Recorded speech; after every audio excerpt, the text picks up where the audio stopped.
Vážené dámy, vážení páni, vítam vás na druhej sekcii našej konferencie Energetický audit a služby. V tomto bloku sa budeme venovať najmä zdrojom financovania a pravidlám, ktoré sa k ním viažú. Spomenieme aj pripravované projekty, ktoré sa viažú, ktoré sú zamerané na podporu v podnikoch. A na záver si predstavíme nejaké nové funkcionality, ktoré má náš informačný systém energetickej efektívnosti, ktorej naša agentúra prevádzkuje. A keďže som v tomto bloku uvedený ako prvý, tak plynule prejdem do svojej prednášky, ktorá sa volá Program Slovensko 2001-2027.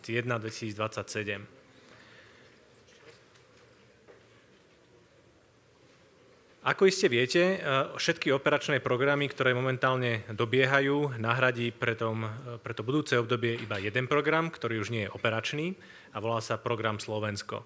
V ňom sú zhrnuté všetky priority a realizované všetky ciele, pre ktoré máme financovanie z európskych štrukturálnych a investičných fondov, ktoré sa ponovom volajú iba európske fondy.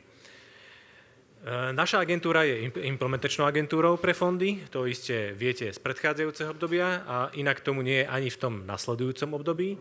A tak budeme do roku 2027, respektíve do roku 2029, implementovať opatrenia v cieli 2, ktorá sa skrátene volá ekologickejšia a nízkouhlíková Európa alebo ekologickejšie Slovensko pre budúce generácie. Ten celý názov toho cieľa 2 je extrémne dlhý, takže ten už nikde neuvádzame a dokopy sú 3, ak by vás to zaujímalo. Čo budeme v rámci tohto cieľa podporovať? Budeme podporovať podobne ako v minulosti efektívnosť, to je špecifický cieľ RSO 2.1, teda podpora efektívnosti znižovania emisí skleníkových plynov. Budeme podporovať spomínané obnoviteľné zdroje, čiže to je RSO 2.2 a v rámci špecifického cieľa RSO 2.3 budeme podporovať rozvoj inteligentných energetických systémov, sietí a ukladania energie. Pri realizácii týchto opatrení sa jednak držíme toho, aké máme ciele a tie úlohy, ktoré máme splniť, ale nadväzujeme tiež plynule na podporu, ktorá je poskytovaná v rámci plánu obnovy a odolnosti, pretože tých spôsobov alebo zdrojov financovania je v tomto období oveľa viac, ako bolo v minulosti. Poďme si rozobrať ten špecifický cieľ 2.1, podpora efektívnosti. Budeme v rámci tohto cieľa realizovať 3 aktivity.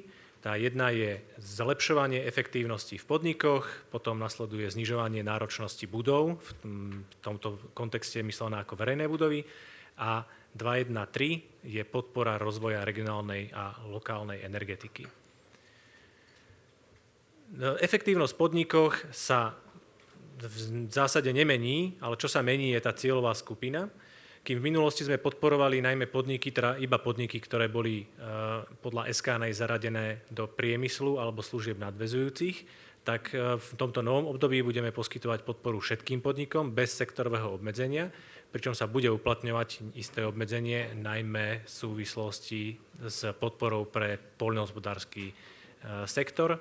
Musíme rešpektovať niektoré nastavené deliace línie.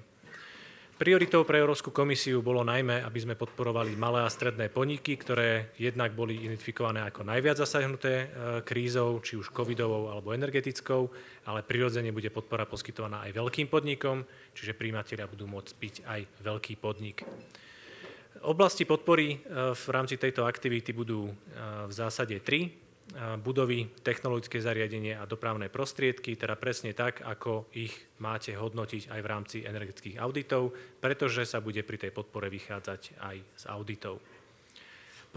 Predmetom podpory bude zavádzanie aj nejakých systémov monitorovania, optimalizovania, riadenia spotreby. Našou snahou bolo nastaviť to tak, aby sa do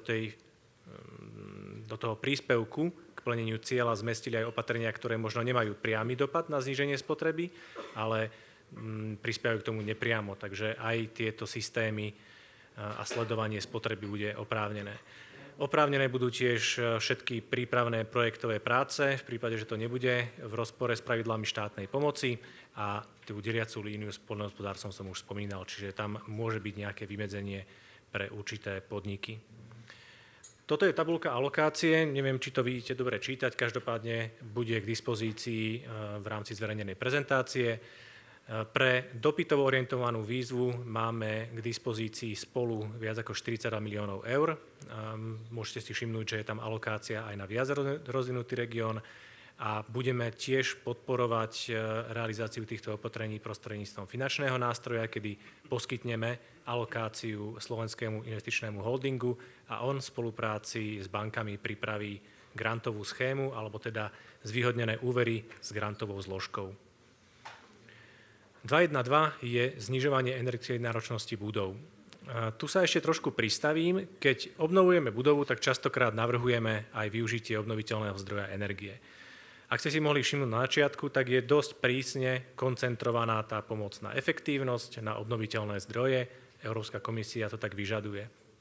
V snahe, aby to nebolo komplikované, či už pre podniky alebo pre verejné budovy, aby sa nemuseli zapájať do dvoch výziev, budeme vyhlasovať tzv. Spojené výzvy, teda výzvy s hlavnou aktivitou A a hlavnou aktivitou B, čiže vždy tam bude ten komponent efektívnosť, vrátanie obnoviteľného zdroja a bude sa môcť ten žiadateľ zapojiť do tej výzvy prostredníctvom jednej žiadosti a jedného projektu a zvolí si, či chce využiť kombináciu alebo iba jedno z navrhovaných opatrení. Následne potom budeme vyhlasovať ešte samostatné výzvy pre využitie obnoviteľných zdrojov jednak v podnikoch, ale aj vo verejných budovách.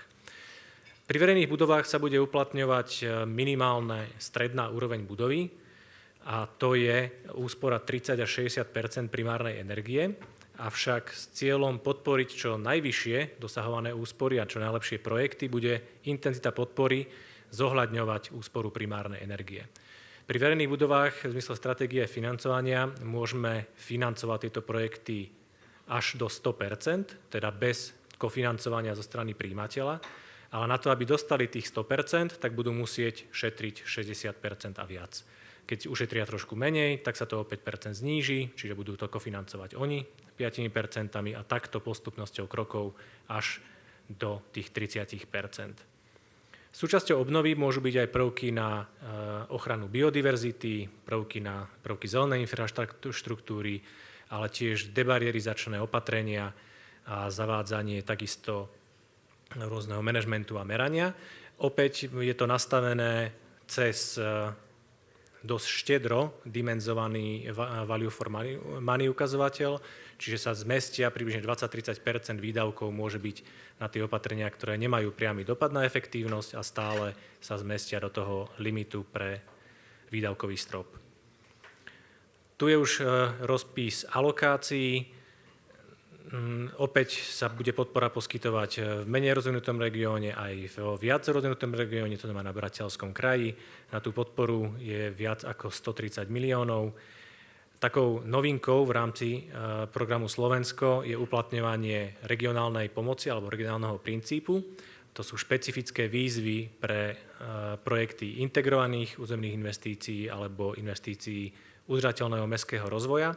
Táto alokácia tie stredné dva riadky, tak tá nebude uvoľňovaná na základe dopytu, teda nebude to otvorená výzva, do ktorej sa môže ktokoľvek prihlásiť, ale tieto prostriedky budú poskytované na vybrané projekty, ktoré kraj identifikuje, že ich chce realizovať, nastaví ich podľa našich pravidiel, ktoré budú zhodné s tou dopytovou výzvou a dostane alokáciu na ich realizáciu.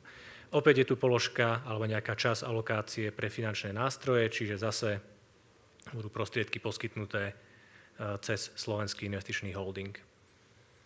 Opatrenie 2.1.3 to je opatrenie, ktoré si dáva za cieľ vytvoriť sieť krajských energetických centier a v štruktúre samosprávnych krajov, potom regionálnych centier udržateľnej energetiky.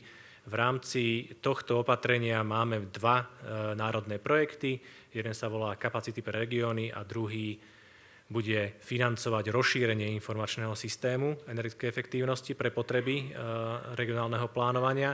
Je to veľmi zaujímavý projekt, ktorý je aj zároveň aj ambiciózny a možno vás odkážem na niektoré predchádzajúce konferencie, kde máme samostatný príspevok od pána Zamkovského, kde popisuje tú štruktúru alebo funkciu tých centier každých, čo majú robiť. Ja by som to asi nerozvádzal. Tu sú potom alokácie, ktoré budú na tento cieľ k dispozícii. Podotýkam, že tento národný projekt je financovaný z eurofondov s cieľom vytvoriť nejaký základ, ktorý bude fungovať aj v nasledujúcom období. Čiže po tom roku 2029 mal by to byť permanentná súčasť a mal by veľmi prispieť k racionálnemu využívaniu alebo k prioritizácii projektov v regiónoch tak, aby sa vedeli niekedy v ďalekej budúcnosti úspešne dekarbonizovať, ale oveľa dôležitejšie je, aby sa zastavil odtok peňazí, ktoré platia tie regióny za dodávku energie. Dostávame sa špecifickému cieľu 2.2 a to je podpora obnoviteľnej energie alebo podpora využívania obnoviteľných zdrojov. V rámci tohto špecifického cieľa máme 4 aktivity. Podpora využívania obnoviteľných zdrojov v podnikoch, obnoviteľné zdroje v systémoch zásobovania energiou, obnoviteľné zdroje v domácnostiach a potom je to aktuálne veľmi popularizovaný a propagovaný geoterm.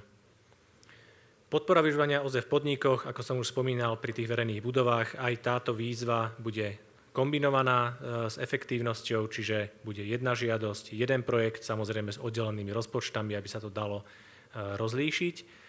Cieľom bude inštalácia zariadení predovšetkým pre vlastnú spotrebu. Sú nastavené určité deliace línie medzi nami a medzi podporou, ktorú poskytuje Ministerstvo hospodárstva z prostriedkov plánu obnovy a odolnosti. Tieto budeme samozrejme rešpektovať. Cieľom je zefektívniť alebo využívať predovšetkým pre vlastné účely a pokrývať vlastnú spotrebu. Toto je tabuľka alokácií. Pre dopytovú výzvu je k dispozícii 24 miliónov. Opäť menej rozvinutý aj viac rozvinutý región. V rámci tohto opatrenia máme podaktivitu Zelená podnikom. To je zase náš národný projekt, ktorý ale bude bližšie približovať kolega v príspevku neskôr. A opäť sú tu určené peniaze aj na finančný nástroj, čiže zase my poskytneme SIH-u, SIH poskytne bankám alebo poskytovateľom garantovaných služieb. 2.2.2 je podpora využívania obnoviteľných zdrojov systémov zásobovania energiou. Pod systémom zásobovania energiou rozumieme aj energetický systém v budove, čiže práve túto výzvu budeme kombinovať s verejnými budovami a budeme to kombinovať s tým opatrením 2.1.2. To je ten druhý komponent tej jednej výzvy a jednej žiadosti. Zároveň v rámci tohto budeme vyhlasovať aj dopytovo orientovanú výzvu pre subjekty, ktoré budú žiadať o podporu na prechod na účinné systémy CZT a prípadne využitie odpadného tepla, vyvedenia výkonu z bioplynových staníc. Budeme podporovať transformáciu bioplynových staníc na biometánové stanice a vyvedenie toho výkonu v obnoviteľnom plyne do sietí. Budeme podporovať rekonštrukciu a výstavbu zdrojov a zariadení QET.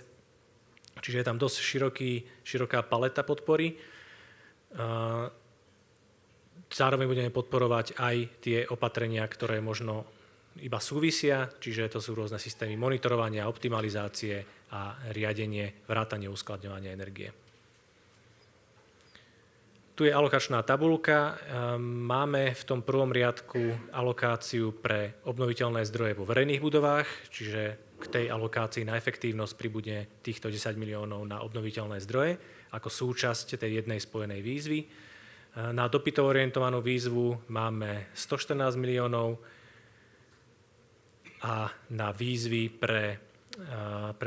na tie regionálne výzvy máme potom tú alokáciu 16 a 6,5 milióna eur. V prípade tých projektov regionálnych to bude rovnaký princíp, že dostanú rovno v balíku peniaze na efektívnosť a aj na inštaláciu OZE. Ešte som sa k tomu pri tom nepristavil, tak pri tomto sa pristavím. Tie termíny vyhlásenia výziev pochádzajú z harmonogramu, sú to predpokladané termíny a ako iste viete, čo sa s harmonogramy deje, oni sa proste v čase vyvíjajú. Čiže berte to iba ako orientačné, pretože obzvlášť pri podpore podnikov neviem, či sa ten štvrtý kvartál podarí. Ja by som taký optimista nebol. Každopádne kolegovci z sekcie EŠIF majú momentálne zverejnený štvrtý kvartál ako cieľ a my im držíme všetkým palce. Opatrenie 2.2.3 je starý známy projekt Zelená domácnostiam, ktorý prešiel určitou inováciou. Zelená domácnostia vás možno viacej zaujíma ako občanov, ako prijímateľov tejto podpory a nie ako auditorov, čiže ja to teraz naozaj iba preskočím.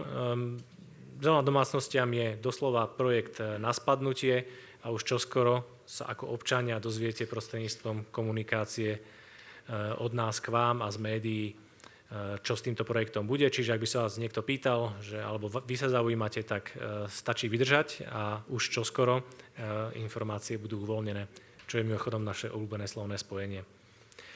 Toto je alokácia potom na tú zelenú domácnostiam. Bude tam veľa prostriedkov pre menej rozvinutý aj pre viac rozvinutý región. No a opatrenie 224 sa zameria na podporu vyhľadávania a prieskumu zdrojov geotermálnej energie.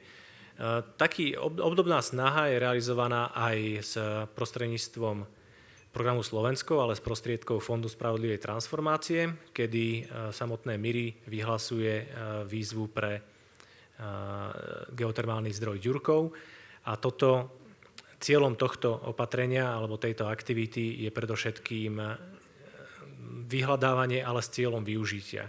Čiže nie je to vyhľadávanie niekde v poliach 50 km od najbližšieho sídla. My sa budeme snažiť nastaviť tie podmienky výzvy tak, aby to boli reálne projekty aj s reálnou možnosťou vyvedenia výkonu do systémov CZT, pretože týmto chceme zvýšiť podiel obnoviteľných zdrojov v systémoch CZT. Takže nebude to len hľadanie pre hľadanie, alebo je to hľadanie pre energetické využitie, nie pre kúpeľné využitie. Alokácia na tie vrty je navrhnutá vo výške 13 miliónov eur a bude sa môcť uplatniť iba v menej rozvinutom regióne. Vo svetle tých súčasných informácií, ktoré máme o raste cien vrtacích prác a všetkých súvisiacich prác s geotermom, je tá alokácia viac než podvýživená. Pôvodná ambícia bola podporiť 6 podnikov, tak to už za tieto peniaze pri dnešných cenách nevieme spraviť, takže budeme hľadať riešenia, ako podporiť čo najviac projektov. Dostávame sa k tomu poslednému komponentu. Po efektívnosti obnoviteľných zdrojoch sa dostávame k inteligentným energetickým systémom, kde si kladieme za cieľ posilniť našu prenosovú sústavu a aj distribučné sústavy takým spôsobom, aby sa zvýšila flexibilita tých sietí a umožnilo sa teda zvýšené pripájanie obnoviteľných zdrojov, pretože to je sústavný problém. V rámci vyjednávania sme tiež súhlasili s tým, že sú tam doplnené niektoré funkcie ako zavádzanie nejakých prvkov kybernetickej bezpečnosti, prípadne podpora pre centrálnu platformu dát, ktorú prevádzkuje dcéra Sepsu Okte. Čiže je to zase dosť naširoko otvorené, ale veľká časť tej alokácie je vyhradená práve pre energetické komunity a spoločenstva. Čiže presne z tohto opatrenia budeme môcť podporovať zriadenie alebo vznik takýchto nových hráčov na trhu, ktorí to teda nemajú ešte úplne jednoduché, lebo pravidlá nie sú úplne 100% jasné, ale už sa na tom pracuje. Takže prostriedky budú pre SEPS, distribúciu a pre komunity alebo spoločenstva. Tu sú potom pomenované tie jednotlivé oprávnené aktivity. Všetko je to vždy v kontexte pripájania alebo rozvoja obnoviteľných zdrojov energie na Slovensku. Alokácia, tá prvá časť je pre prenosovú a distribučnú sústavu, tam je k dispozícii 7 miliónov eur a tá druhá časť je pre miestne distribučné siete vrátanie energetických komunít, čiže to bude tá druhá výzva alebo druhá časť výzvy. V rámci programu Slovensko, Slovenská inovačná a energetická agentúra implementuje prostriedky predovšetkým z Európskeho fondu regionálneho rozvoja, avšak bola nám zverená tiež kompetencia realizovať niektoré opatrenia z Fondu spravodlivej transformácie a tak máme prostriedky a budeme ich distribuovať, ktoré sa zameriajú pre znižovanie náročnosti budov v oblasti Hornej Nitry. Potom je taká špecifická výzva, ktorá bude financovať vykonanie energetických auditov v Banskobystrickom kraji. Toto by vás mohlo zaujímať. Nevieme ešte úplne presne povedať v tomto momente, aká bude tá forma podpory, ale každopádne Banskobystrický kraj bude mať prostredníctvom našej agentúry k dispozícii 1 000 000 eur na vypracovanie auditov a samozrejme je tam veľký balík zase pre využitie finančných nástrojov. Čiže to bude v jednom balíku s tými našimi prostriedkami z FRR. Pribalíme k tomu aj tieto z Fondu spravodlivej transformácie a celé to dostane na administrovanie SIH. Toto je iba celkový súčet alebo prehľad alokácie európskeho zdroja, ktoré má zimplementovať naša agentúra do roku 2029. Tie pravidlá implementačné sa trošku sprísnili, čiže napríklad na budúci rok, teda v roku 2024 je presne polčas, čo zároveň znamená, že už na začiatku meškáme a v tom polčase musíme mať alokovaných, alebo teda zazmluvnených už 50% z týchto všetkých prostriedkov. Čiže tej práce je na nás kladené dosť veľa a pravidlá sa vyvíjajú v čase. Aj preto už ten tretí alebo štvrtý plánovaný posun harmonogramu v čase, pretože ani samotná príprava toho obdobia nebola hotová tak, aby sa všetko dalo spúšťať ihneď. Čiže máme toho v celku dosť, treba sledovať aktuálne informácie a ja vám už ďakujem za pozornosť.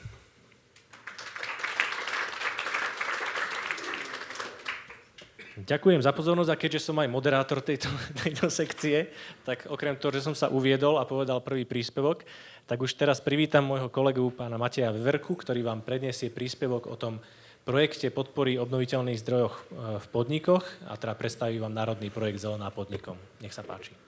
Dobrý deň, ďakujem za slovo. V minulosti som rozprával veľa o zelenej domácnosti, tak ak náhodou poviem naopak ten pojem, tak pardon. Doteraz som prezentoval ten projekt. Teraz mi prišla úloha povedať niečo o pripravovanom národnom projekte Zelená podnikom.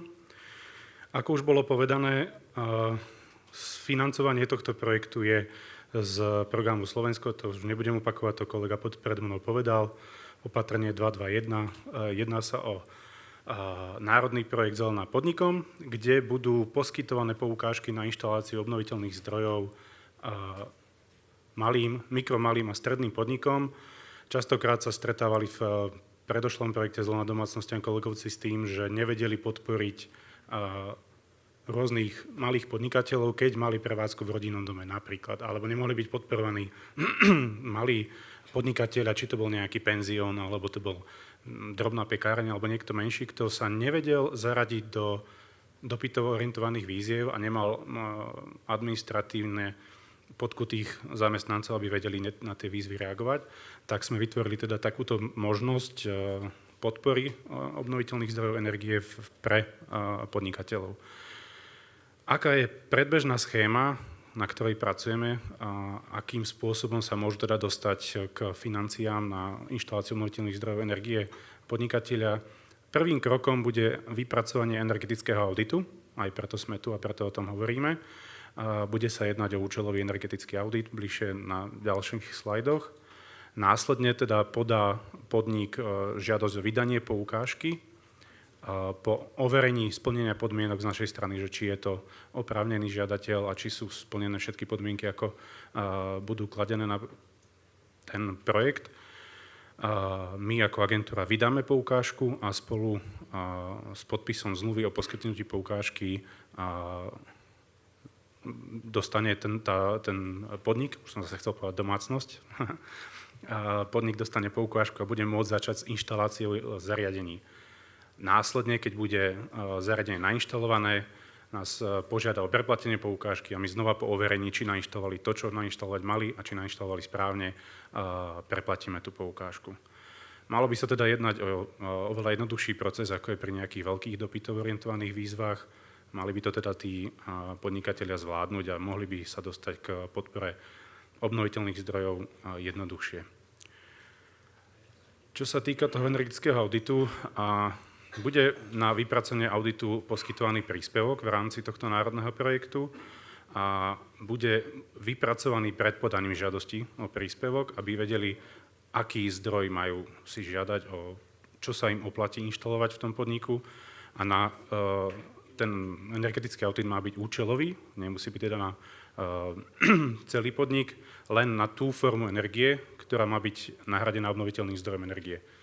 Boli tu spomínané rôzne audity, či už v doprave, alebo pre podniky, veľké podniky a tak ďalej v priemysle. Budeme sa vždy baviť len o tej forme energie, ktorá má byť nahradená. To znamená, nemusíte auditovať dopravu, keď tam chceme nainštalovať solárne kolektory. Takisto ako všade inde, audit má byť vypracovaný odborne spôsobilou osobou. Presný obsah a rozsah, nakoľko sa jedná o pripravovaný projekt, ešte nie je jasný. Pardon.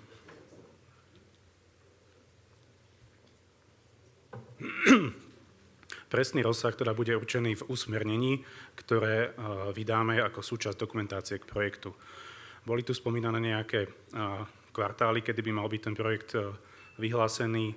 Pracovali sme s verziou, že teda v 4. kvartáli tohto roku, ak budeme optimisti, možno v 1. kvartáli budúceho roku sa podarí rozbehnúť tento projekt. Uvidíme, akým spôsobom a čo všetko sa nám ešte do toho dostane. Žiadosť sa bude rovnako ako v zelenej domácnostiam podávať cez informačný systém a podnik bude predkladať hlavne teda energetický audit, a vyhlásenie o tom, že či je mikro, malý alebo stredný podnik. Takisto nejaké vyhlásenie o príjmanej pomoci. Jedná sa o to, aby neprekročili limit, koľko pomoci môžu za to dané obdobie prijať, nakoľko v poslednej dobe dostávali napríklad kompenzácie na energie a podobne, tak nemôžu presiahnuť tú maximálnu výšku pomoci, preto budú prikladať takéto vyhlásenie a ako som spomínal, samotné vyhlásenie o kvalifikovaní sa, oni sa musia zatriediť, že aký typ podniku sú, my to následne budeme overovať. Ktoré podniky sú oprávnené, to som už spomínal, teda mikro, malé a stredné podniky. Toto asi všetci ovládate, že kto je, čo je, aké podnik, aj ktorá osoba sa vlastne pokladá za podnikateľskú osobu. Budeme overovať aj prepojenosť podnikov, to už tiež bolo spomínané, či je partnerský alebo teda prepojený podnik. V rámci posudzovania tej žiadosti sa to všetko bude overovať. Oprávnení žiadatelia, ako som spomínal, sú fyzické a právnické osoby. Jediné čo, tak teda v sektore poľnohospodárstva nebudeme podporovať, lebo sú tam nejaké deliace línie. A oprávnení žiadatelia budú aj energetické spoločenstva alebo energetické komunity. Teraz nedávno zavedené do legislatívy.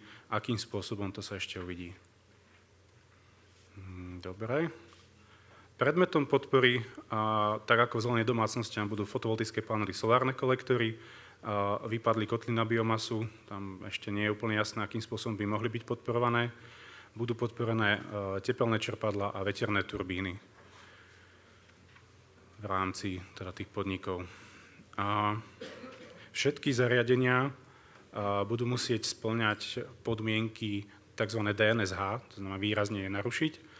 K tomu sú aj nejaké metodické usmernenia, akým spôsobom to máme teda dodržiavať a akým spôsobom tie zariadenia môžu byť podporené. Ďalej by som rád spomenul bonifikáciu 5% a 5%, keď bude prednostné využitie vyrobeného tepla, energie, elektriny u žiadateľa, alebo s minimálnym zaťažením ovzdušia s znečisťujúcimi látkami. 5% na jedno, 5% na druhé. Medzi oprávnené výdavky bude spadať aj akumulácia, či už teda do elektriny, alebo do tepla v prípade zariadení produkujúcich teplo.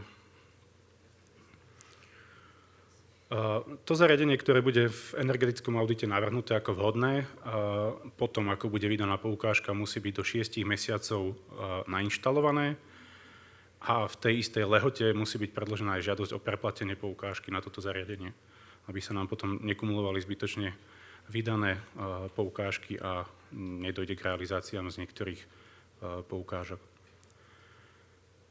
Tu sú čísla pre tento projekt. Trošku sa líšia od tých, ktoré Michal prezentoval. To už je prehodnotené a prepočítané na konkrétne financovanie aj spolu s financovaním zo štátneho rozpočtu.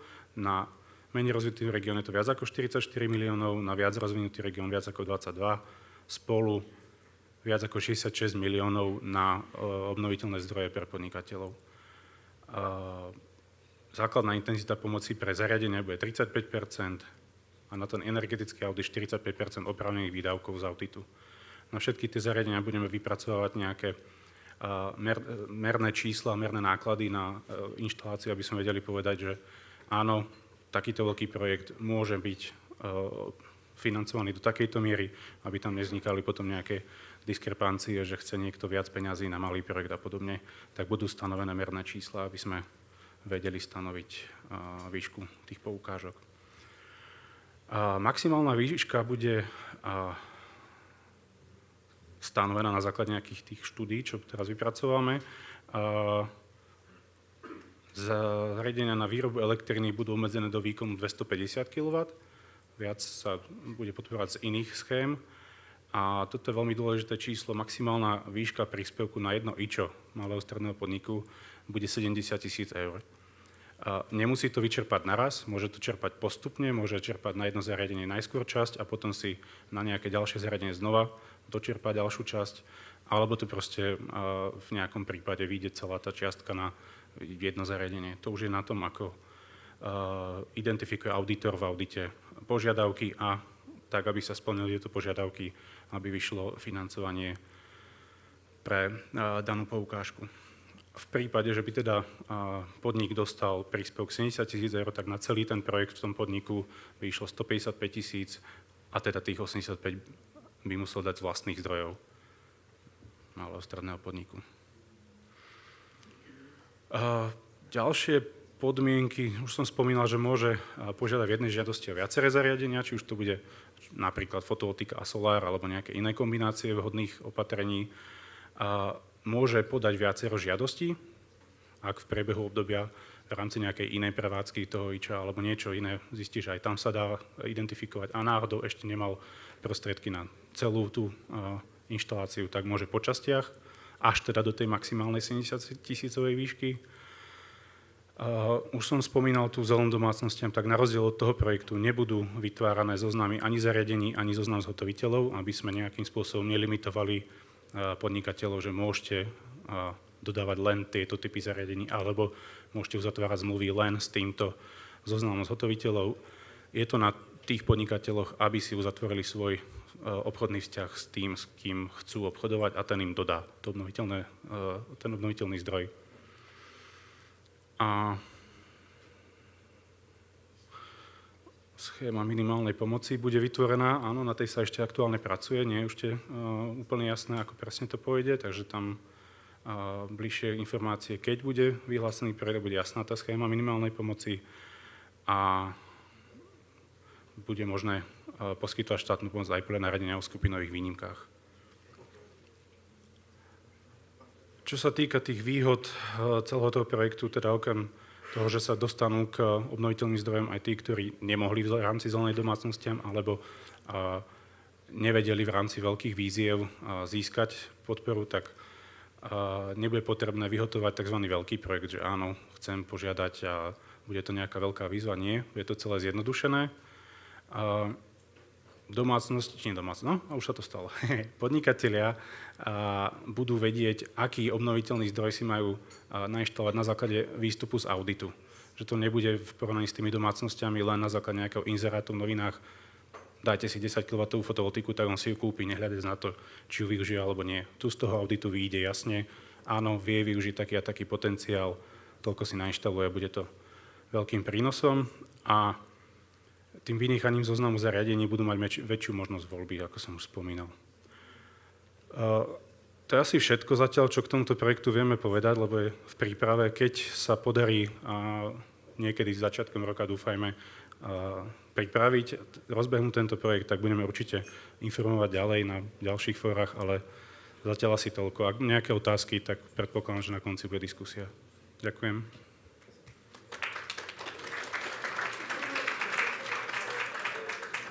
Ďakujem veľmi pekne za príspevok. Keď hovoríme o poskytovaní pomoci nejakým subjektom, tak musíme zohľadňovať pravidlá štátnej pomoci, aby nedochádzalo k deformácii vnútorného trhu, alebo teda respektíve trhu všeobecne v Európskej únii. O nových pravidlách štátnej pomoci nám už povie pani doktorka Šoltésová v ďalšom príspevku. Nech sa páči. Želám vám príjemné popoludne. Ďakujem za slovo. O štátnej pomoci sme tu začali rozprávať hneď od samého začiatku, no a budeme pokračovať. Bol odprezentovaný program Slovensko, bola odprezentovaná aj jedna časť Zelená podnikom. kde sa budeme venovať takisto poskytnutiu verejných prostriedkov podnikateľom, zatiaľ vo forme tzv. Minimálnej pomoci. No a ja sa budem venovať trošku inému finančnému nástroju, a to nástroju, ktorý je zameraný na financovanie zmeny klímy. A čo sa týka financovania zmeny klímy, tak máme k dispozícii v súčasnosti dosť veľkú kopu peňazí a v jednotlivých týchto fondoch je vyšpecifikované, koľko prostriedkov z týchto fondov vlastne má byť určených na podporu zmeny klímy. Takže v prípade štrukturálnych fondov to musí byť 25% finančných prostriedkov cielených na tie tzv. Zelené opatrenia, nazvieme to takto zjednodušene. Mechanizmus na podporu obnovy a odolnosti, to je ten plán obnovy, ktorý sa teraz veľmi pretraktuje, najmä v súvislosti s tým, či postavíme alebo nepostavíme nemocnice, tak 37% finančných prostriedkov má byť alokovaných alebo venovaných na tieto zelené opatrenia. Spoločná poľnohospodárska politika, tam máte 40%. Fond spravodlivej transformácie, všetky finančné prostriedky majú byť venované na zelené opatrenia, rovnako pre modernizačný fond a výnosy z aukcií ETS-ky do roku 2030, tam 30% má byť alokovaných na tieto opatrenia. Čiže sú už z podstaty toho, ktorého fondu dané podmienky, že koľko má byť na financovanie. Tých finančných prostriedkov je naozaj dosť. Ja sa budem venovať teraz nie programu Slovensko, ale modernizačnému fondu, pretože to je momentálne parketa, ktorej sa venujú aj auditory. Máme výsledky z prípravy a energetických auditov práve pre modernizačný fond a to najmä v súvislosti s teplárenstvom. Modernizačný fond bol zriadený na základe smernice o obchodovaní s emisiami skleníkových plynov. Tohto roku v máji bola revízia tejto smernice a do toho, čo je možné financovať a respektíve nie je možné financovať z modernizačného fondu, tak tam boli dané niektoré zmeny, na ktoré vás upozorním. Tuto je iba pre všeobecný prehľad, že koľko percent čoho a tak ďalej, čiže to je nie až tak veľmi zaujímavé. Čo je teda zaujímavé, že čo môže byť financované po tohtoročnej revízii smernice o obchodovaní s emisiami skleníkových plynov. Takže výroba a využívanie elektrickej energie z obnoviteľných zdrojov vrátane obnoviteľného vodíka. To tam bolo aj pred revíziou tohtoročnej smernice. Má to na starosti v Slovenskej republike Ministerstvo hospodárstva. Zatiaľ nebola vyhlásená výzva z modernizačného fondu na túto aktivitu, pretože Ministerstvo hospodárstva má ďalšie finančné prostriedky na výrobu elektriny z obnoviteľných zdrojov, a to z plánu obnovy a odolnosti a tie musia byť vlastne minuté a zúčtované do konca roku 2026. Čo sa týka modernizačného fondu, aj tu máme nejaké časové obdobie, len to časové obdobie je najdlhšie zo všetkých týchto dostupných fondov, aj to rok 2030.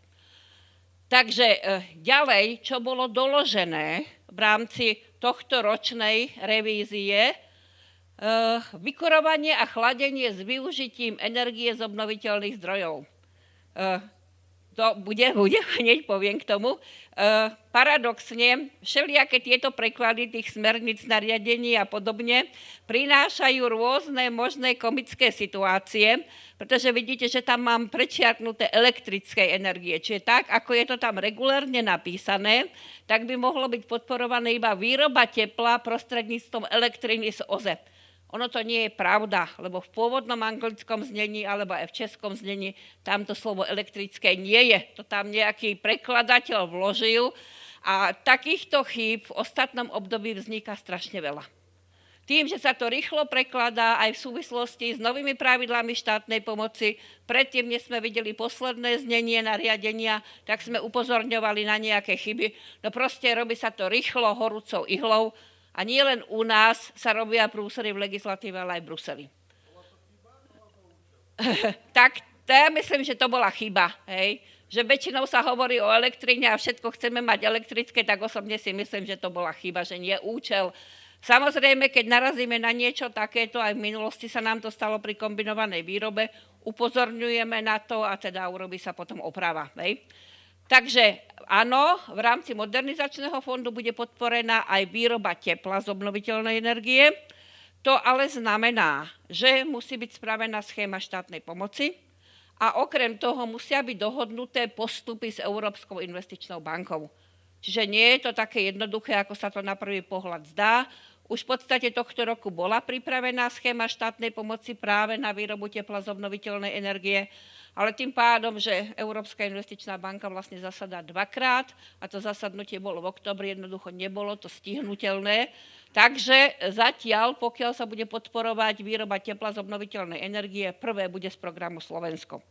Ako náhle to bude z modernizačného fondu, tak tým pádom bude treba spraviť nejaké deliace línie rozumné, aby sme si navzájom nevykrádali klientov. Ďalej, zníženie celkovej spotreby energie prostredníctvom energetickej efektívnosti, nebudem to čítať úplne do podrobností.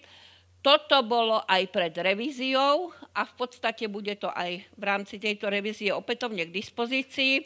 A na základe práve tohto ustanovenia ohľadom modernizačného fondu beží tá tzv. Teplárenská výzva z modernizačného fondu. Ale pozor, iba za tých podmienok, že je účelovo zameraná na zníženie spotreby, proste zníženie spotreby energie, účelovo zameraná. Ďalej tu máme, to je nové uskladňovanie energie, modernizácia energetických sietí, vrátanie potreby diaľkového vykurovania. Túto už nebude nevyhnutne potrebné vykazovať úsporu, lenže toto ustanovenie predtým v modernizačnom fonde nebolo. To je to nové, čo prišlo tohto roku v máji. Čiže ak budeme do budúcnosti chcieť budovať rozvody diaľkového vykurovania napríklad, bude možné aj z modernizačného fondu. Teraz, keď chcete urobiť nový rozvod, no tak máte problém, lebo potrebujete vykázať úsporu energie a veľmi nemáte v porovnaní s čím. Takže toto sa bude v budúcnosti riešiť. Potom tam môže byť v rámci modernizačného fondu aj podpora pre domácnosti s nízkymi príjmami a potom spravodlivá transformácia v týchto uhlíkových regiónoch. Čiže to všetko bude možné po tej revízii z modernizačného fondu v tých tzv. Prioritných oblastiach. No, tuto máte taký krátky prehľad, že čo sa týka modernizačného fondu, okrem tej schémy teplárenstvo, ktorá je spustená a teraz za chvíľočku bude končiť, bola pripravená aj schéma výroba elektriny z obnoviteľných zdrojov, čo malo ministerstvo hospodárstva, ale pozastavilo, vzhľadom na to, že tam je konkurencia v rámci plánu obnovy. No a okrem toho, okrem samostatných projektov, ktoré idú v rámci modernizačného fondu, tam je dekarbonizácia priemyslu, ktorú má na starosti ministerstvo životného prostredia, ale tam si zase samo sebe konkuruje, pretože tam má finančné prostriedky z modernizačného fondu a z plánu obnovy a odolnosti. Takže naozaj, pokiaľ chcete fungovať v rámci týchto podporných mechanizmov, tak v súčasnosti je to veľmi zložité a koho sa opýtate, ten vám iné povie. A energetickí auditori to nemajú jednoduché, pretože ten, kto zadá energetický audit, tak sa spolieha na to, že ten energetický auditor si poriadne prečíta výzvu, keď to robí do konkrétnej výzvy. A žiaľ sa stáva, že energetický auditor si to prečíta, ale si to neprečíta s porozumením. Takže naozaj, pokiaľ neviete, tak radšej zavolajte, pýtajte sa, pretože niektoré tie výzvy majú vyslovene nuancy. A potom projekt neprejde, hej, a dostávame sťažnosti na auditorov, že čo sú to za auditory, keď to oni nevedia. A je toho naozaj veľa. Že tomu sa musíte špeciálne venovať, aby ste vedeli prečítať to, čo tam je napísané bez srandy. Takže modernizačný fond teplárenstvo, to je tá výzva, ktorá teraz beží, je zameraná na vysokoúčinnú kombinovanú výrobu a na výstavbu, rekonštrukciu a modernizáciu rozvodov tepla alebo v kombinácii obidva. Tu kolega spomínal, že v programe Slovensko budeme v rámci jednej výzvy kombinovať obnoviteľné zdroje a úspory. V rámci modernizačného fondu taká výzva vyhlásená je. Treba povedať, ale že aj vysokoúčinná kombinovaná výroba, aj rozvody tepla sú z tej časti efektívnosť, čiže je nevyhnutné preukázať úspory energie voči niečomu. Pri kombinovanej výrobe sa to zatiaľ robí v porovnaní so samostatnou výrobou elektriny a samostatnou výrobou tepla, ale pri rozvodoch sa to robí porovnanie situácie pred a situácie po. V tejto súvislosti si dovolím upozorniť na to, že vyžaduje sa úspora primárnych energetických zdrojov alebo primárnej energie. Prosím vás, tu sa pani auditori postupuje energetickým spôsobom, čiže nepoužívam faktor primárnej energie, čo používajú stavári pri hodnotení budovy. znamená, že mám dodávku tepla na konci, konečnú energetickú spotrebu. Delím to účinnosťou distribúcie energie, dostávam sa na hrubú konečnú energetickú spotrebu a delím to ešte účinnosťou výroby tepla a dostávam sa na primárnu energetickú spotrebu. Takže nie nejaké koeficienty zo stavárskej vyhlášky 364. Dosť veľa chýb vzniká práve pri tom.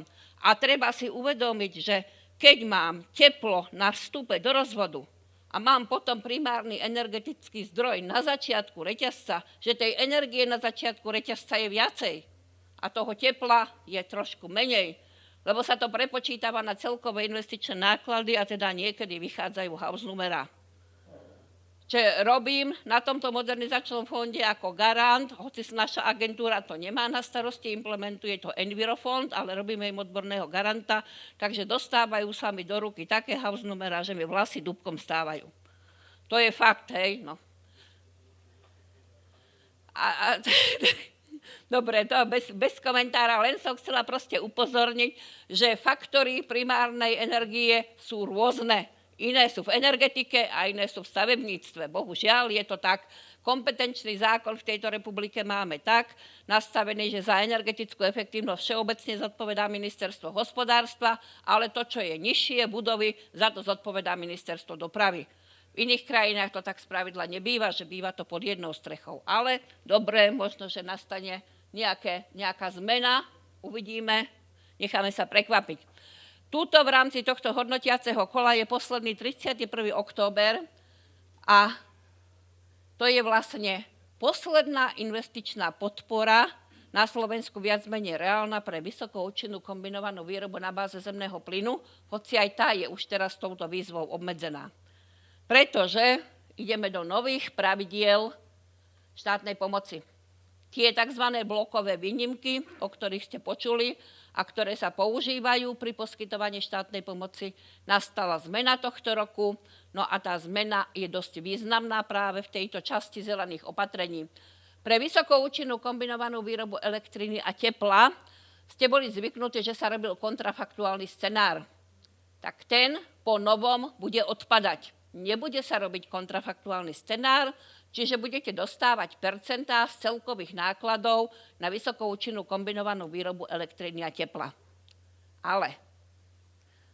Ale je tu také ale. Takže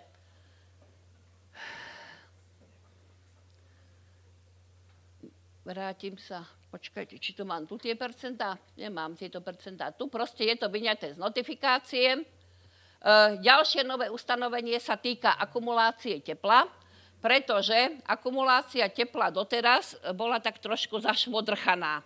Teraz máme úplne nové regulárne pravidlá, ktoré sa týkajú akumulácie či tepla alebo elektriny a v podstate o akumulácii sa hovorí, že v akumulátore, či už tepla, alebo týka sa to aj elektriny, môže byť naakumulovaných najviac 25 tepla, chladu alebo elektriny z iného ako predradeného obnoviteľného zdroja. Čiže ak si budete dimenzovať akumulátor, môžete do ňoho dať aj inú energiu ako z obnoviteľného zdroja, ale nesmie to byť viac ako 25 To bude podmienka pre akumuláciu. Výška príspevku na jeden podnik a jeden projekt nepresiahne 30 miliónov eur. To sa týka tej zdrojovej časti, doteraz to bolo 15 miliónov eur, čiže vieme podporiť aj väčšie projekty. 30 miliónov eur je maximum na jeden podnik a jeden projekt mimo rozvodov tepla. Na rozvody tepla máme inú hraničnú hodnotu, o tej poviem neskôr. No, čo sa týka pomoci na vysokoúčinnú kombinovanú výrobu, nemáme podporovať fosílne palivá. Takže vysokoúčinná kombinovaná výroba na báze uhlia totálne zabudnite, žiadna podpora. Hej. Je tam napísané s výnimkou zemného plynu, ale iba v súlade s oddielom 430 prílohy k DNSH, lebo toto nariadenie komisie, to je to nariadenie DNSH výrazne nepoškodiť. 430 sa týka zemného plynu. No. Dostaneme sa k tomu, čo je tá 430, lebo je to také naozaj strašidlo pre ten zemný plyn. Spomínala som, že sa teda nebude robiť žiadna referenčná hodnota pre kombinovanú výrobu elektriny a tepla. Takže z celých nákladov na projekt môže podnikateľ dostať 45%. Nerobí sa rozdiel teraz medzi regiónmi. Dakedy bolo Bratislava menej, zvyšok Slovenska viacej. Teraz sa v tomto prípade nerobí rozdiel medzi regiónmi. Čiže 45% je maximum. Ale v prípade, že ide o obnoviteľnú energiu pre vysokoúčinnú kombinovanú výrobu. Čiže napríklad bioplyn, hej? Ten má nárok. Keby sme podporili vysokoúčinnú kombinovanú výrobu na báze zemného plynu, môže dostať maximálne 30 celkových oprávnených výdavkov, celkových, bez odpočítania. Sú tam bonusy pre malé stredné podniky, tie ostali. Bonusy pre regióny boli zrušené. Dobre, teoreticky môžeme podporiť aj ten zemný plyn, ale len podľa tej tzv. 4/30.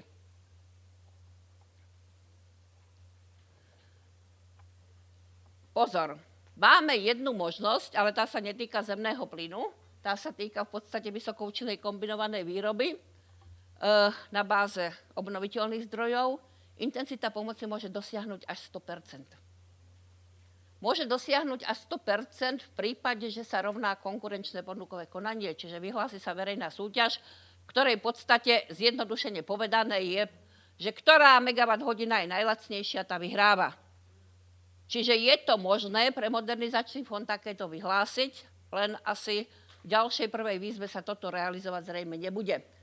Niečo podobné už bolo vyhlásené pre dekarbonizáciu priemyslu v rámci modernizačného fondu. Tam otázka znela, ktorá tóna CO2 je najlacnejšia a minimálny počet tón CO2, ktoré projekt priniesol, bolo stanovené. Na základe toho sa vyhodnocovala súťaž. Takže niečo podobné by sa teoreticky dalo uplatniť aj pre vysokoúčinnú kombinovanú výrobu. Ale opätovne tu máme problém s tým zemným plynom, lebo tam máme to obmedzenie. Táto možnosť by sa teoreticky dala použiť aj pre štrukturálne fondy, keby bolo napísané, že aj pre štrukturálne fondy sa môže uplatniť súťažné ponukové konanie, čo zatiaľ nie je. Takže pokiaľ by chcel štát poskytnúť viac, ako pripúšťajú tieto percentuálne pravidlá štátnej pomoci, musela by sa v rámci štrukturálnych fondov musel by sa zmeniť zákon o štrukturálnych fondoch. V rámci modernizačného fondu to možné je. Dobre, tu je napísané, čo všetko musí obsahovať to výberové ponukové konanie, to si tu nebudeme čítať, kto bude mať záujem, si to môže prečítať. Je tu napísané, čo to je to všetko v tých pravidlách štátnej pomoci.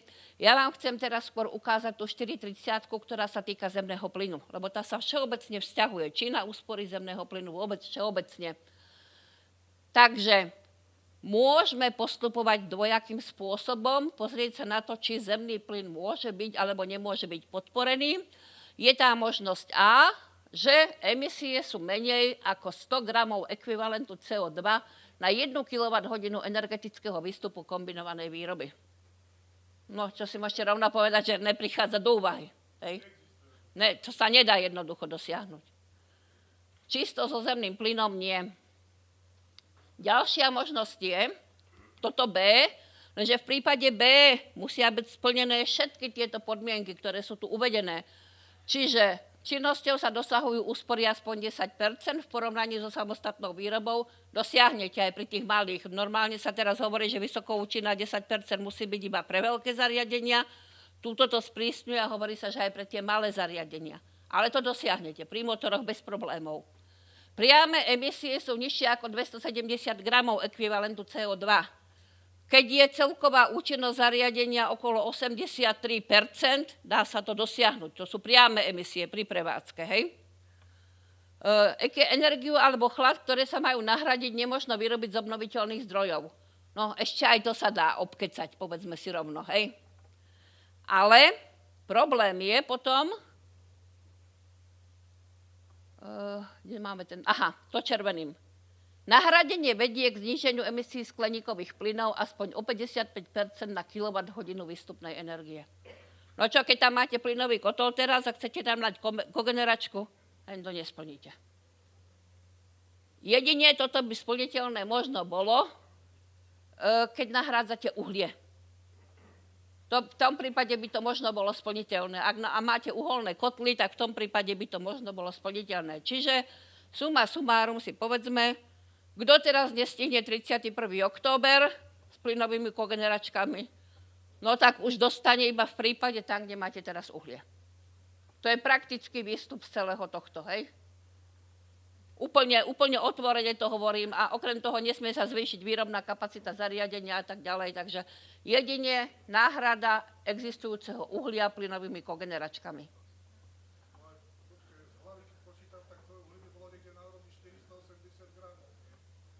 Tak počítaj z hlavy. Dobre, investičná pomoc na výstavbu, rozšírenie, modernizáciu energeticky účinných systémov CZT. Toto, čo som hovorila, to je tzv. Článok 41 o tých zdrojoch pred chvíľočkou. Ono sa to ešte opakuje v tomto článku 46, kde sa dajú podporovať rozvody tepla. Opätovne tu máme ten problém so zemným plynom, tá 430 z nariadenia platí. Takže iba náhrada uhlia za plynové kogeneračky. Ešte teoreticky môžete nejakú kombináciu, ja neviem, zemného plynu s bioplynom, ale stále tam je ten problém tých 55%. No.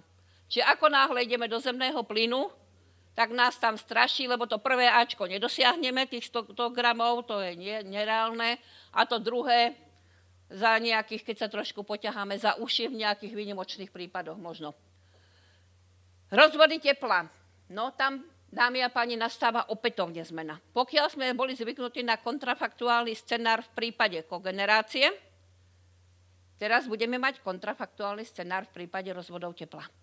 No, to sa vylepšujú tie pravidlá štátnej pomoci, že? Tak, čo je teda možno, že pozitívne pritom, tu sa hovorí o tom, že kedy musí byť ten systém účinný. Lebo teraz sa akože bazíruje, že teraz tu už pri podaní žiadosti musí byť účinný, hoci výzva hovorí, že na konci realizácie projektu stačí, aby bol systém účinný. Hej? Ale stále sú doťahovačky, že kto má pravdu. Minule som sa tak pohádala s niekým, že som už revala.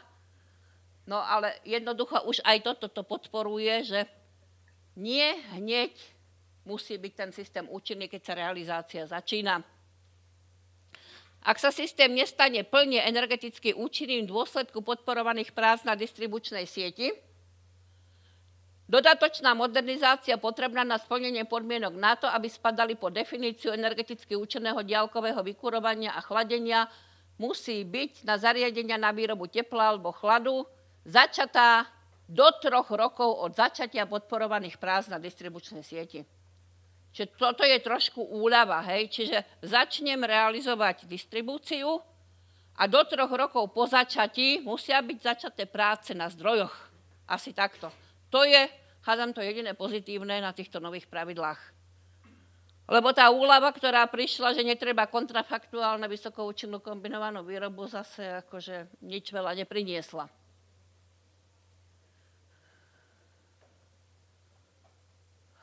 No.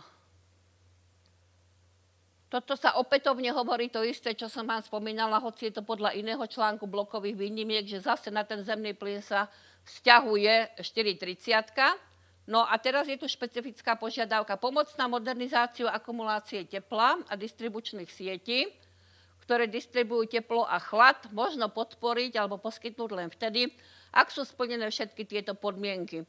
Distribučná sieť je alebo sa stane vhodnou na distribúciu tepla chladu, vyrobeného z obnoviteľných zdrojov energie a alebo z odpadového tepla. No tak tuto zase nie je to veľmi čo špekulovať, lebo je jedno, či teplá voda je ohrievaná fosílnym palivom alebo ohrievaná obnoviteľným zdrojom, takže tá sieť vhodná bude. Hej. Takže tuto zase nič také nie je. A modernizácia nevedie k zvýšeniu výroby tepla z fosílnych palív okrem zemného plynu. A zase tam na zemný plyn platí tá požiadavka, v tomto prípade 431. No, a teraz oprávnené náklady sú investičné náklady súvisiace s výstavbou alebo modernizáciou energeticky účinného systému diaľkového vykurovania alebo chladenia. To bolo aj doteraz. Ale intenzita pomoci nepresiahne 30 oprávnených nákladov. Čiže veľmi významná zmena s negatívnym spôsobom voči súčasnej situácii. Intenzitu pomoci možno zvýšiť o 15 ak to máte čisto na OZE. Čiže 45 z celkových môžete dostať na rozvody tepla. Dobre, to je jedna možnosť, hej? Bez kontrafaktuálneho scenára a tak ďalej. Alternatívne môže byť intenzita pomoci až 100%, tzv. Medzery vo financovaní. To ste robili aj doteraz, ste robili vlastne tú výšku pomoci, ste overovali, že či nepresiahne. Ale teraz táto medzera vo financovaní je niečo trošku iné. Hovorí o tzv. Čistých dodatočných nákladoch. No a čisté dodatočné náklady, pokiaľ sú určené výberovým konaním, tak netreba to riešiť. Čiže ak bude vyhlásená zase táto súťaž všeobecne, tak netreba riešiť nejaké porovnávanie. V prípade, že to pôjde, nazveme to kontrafaktuálnym scenárom, pretože medzera vo financovaní znamená čisté dodatočné náklady a tie sú určené rozdielom medzi ekonomickými príjmami a nákladmi, vrátane investície a prevádzky, podporovaného projektu a nákladmi alternatívneho projektu, ktoré by príjemca pomoci dôveryhodným spôsobom vykonal pri absencii pomoci. Čo to znamená? Čiže ide modernizovať, rekonštruovať rozvod, tam sa niečo ušetrí, bude ma to niečo investične stáť, bude prevádzka lacnejšia voči versus starému rozvodu tepla, kde bude prevádzka náročnejšia a tak ďalej. Urobí sa rozdiel z tohto, možno, že vyjde pozitívny ten rozdiel a z toho teoreticky môže byť 100% podporených, alebo možno modernizačný fond podporí 85%, ako to robil doteraz. Suma sumárum, tu je vypísané, čo všetko sa určuje pri tom určovaní medzery vo financovaní a zjednodušene povedané, typické čisté dodatočné náklady možno odhadnúť ako rozdiel medzi čistou súčasnou hodnotou pre ten vecný scenár, či ten, ktorý idem realizovať, a pre ten kontrafaktuálny. Čiže rozdiel čistej súčasnej hodnoty je možné realizovať a na základe toho teda poskytnúť príspevok. Vidím, že si všetci chytáte hlavy, že čo vás zase ako auditorov čaká.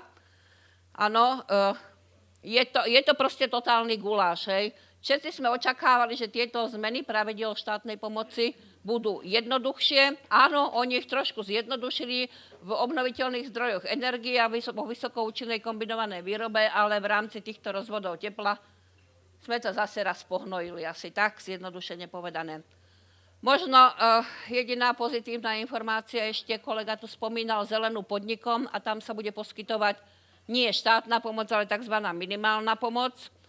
A viete dobre, že minimálna pomoc je obmedzená na 200 000 eur po dobu 3 fiškálnych rokov pre jeden pomer. Od januára budúceho roku by sme mali mať nové nariadenie o minimálnej pomoci a tam sa týchto 200 000 eur zvýši na 300 000 eur. No, čiže aspoň taká malá odrobinka. No, vidím, že som vás veľmi nepotešil. Je mi ľúto, ale ja som zvyknutá hovoriť na rovinu, že čo máme, pretože treba vedieť dopredu, keď sa robí energetický audit, že čo vlastne tomu podnikateľovi odporúčame a čo naozaj z toho môže mať, aby potom na konci nebol nepríjemne prekvapený. Ďakujem vám za pozornosť, ak budú otázky potom, pokiaľ budem vedieť, zodpoviem. A keď nie, budeme sa pýtať v Bruseli.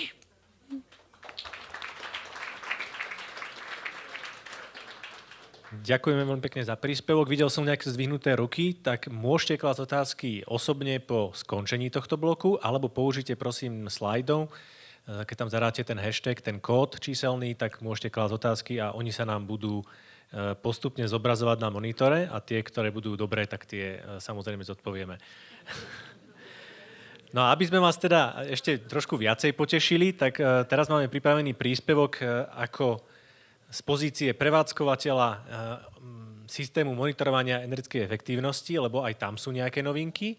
Takže pozývame, nech sa páči, pána Braňa Kolára, ktorý vám prenesie príspevok o národnom projekte, ale aj o nových funkcionalitách, ktoré prináša systém monitorovania energetickej efektívnosti. Nech sa páči. Dámy a páni, ďakujem za uvedenie. Pracujem teda na odbore monitorovania energetickej efektívnosti v agentúre inovačnej. Pôvodne túto prezentáciu mal prednášať teda pán riaditeľ Peťo Štibrany. Týmto vás teda pozdravuje, ale bohužiaľ ochorel, tak ma poprosil, že či by som ho zastúpil. Na čo som prikývol, tak sme ráno s kolegom sa prebojovali cez jeho psov. A pán riaditeľ ma vyzbrojil materiálmi, no a tu som. Moja prezentácia, alebo teda naša prezentácia sa bude venovať nášmu novému systému, informačný systém energetickej efektívnosti, a to hlavne teda pre vás modul energetické audity. Je to nový modul, ktorý bol uvedený do prevádzky minulý rok, je stále vo vývoji, ešte na ňom pracujeme a nejaké malé zmeny ešte sú možné, ale teda je tam nejaká koncepčná zmena. Ak ste boli aj v hoteli Dixon v Banskej Bystrici, tak pán Štibraný ho už tak akože uviedol, takže niečo si prejdeme znova a niečo doplníme. To už som hovoril. Prečo teda ten nový systém? Európska legislatíva nás tak tlačí do takého presnejšieho monitorovania energetického aj potenciálu, aj úspor energie. A tým pádom nám z toho vzniká taký ako keby novinka procesná, kde musíme vedieť, na ktorom objekte napríklad bol vykonaný energetický audit, lebo ten istý objekt sa nám v monitorovacom systéme môže naliať z viacerých zdrojov. My ho objavíme u vás v audite a neskôr ho objavíme niekde, ja neviem, v ITMS-ku, že brali nejakú podporu na ten istý objekt a my nemôžeme zarátať tú istú úsporu alebo ten istý potenciál viac ako jedenkrát. Takže aj preto táto koncepčná zmena, ktorú si dneska ukážeme. Aby to nebolo len, že vám pridávame nejakú robotu, každú robotu, čo sme akože pridali, tak sme sa snažili aj nejakým spôsobom uľahčiť. Čiže budeme tu hovoriť aj o nejakých integráciách, ktoré vám majú uľahčiť zadávanie údajov do systému. Ale najprv teda nejaký úvod ešte, ako sa vlastne do toho systému dostať. Určite poznáte našu stránku SIA, kde máme sekciu monitorovací systém a tam pod stránku energetické audity, kde máte všetky potrebné informácie, ako sa tam dostať. Vrátane teda príručky, ktorá je tam zverejnená k novému systému, a aj nejakých kontaktov na kolegov, ak by ste sa niekde zasekli, ktorí vám radi pomôžu. A tu chcel ešte pán riaditeľ upozorniť, že tá nová legislatíva, alebo teda nová novela 3.2 jednotky zákona priniesla aj povinnosť zadávať súbor údajov pre monitorovací systém aj za tie tzv. Účelové audity, už nie len za veľký podnik, ale aj za tie účelové, čiže to aj pán Slovík hovoril, že nám teda pribudol rekordný počet. Takže aj týchto sa to týka. No, áno, teraz teda to akože ťažšie, ale bude to aj s takým odľahčením, že teda nový systém vyžaduje zadávanie údajov až po paliva a opatrenia a objekty, keď idem od chvosta.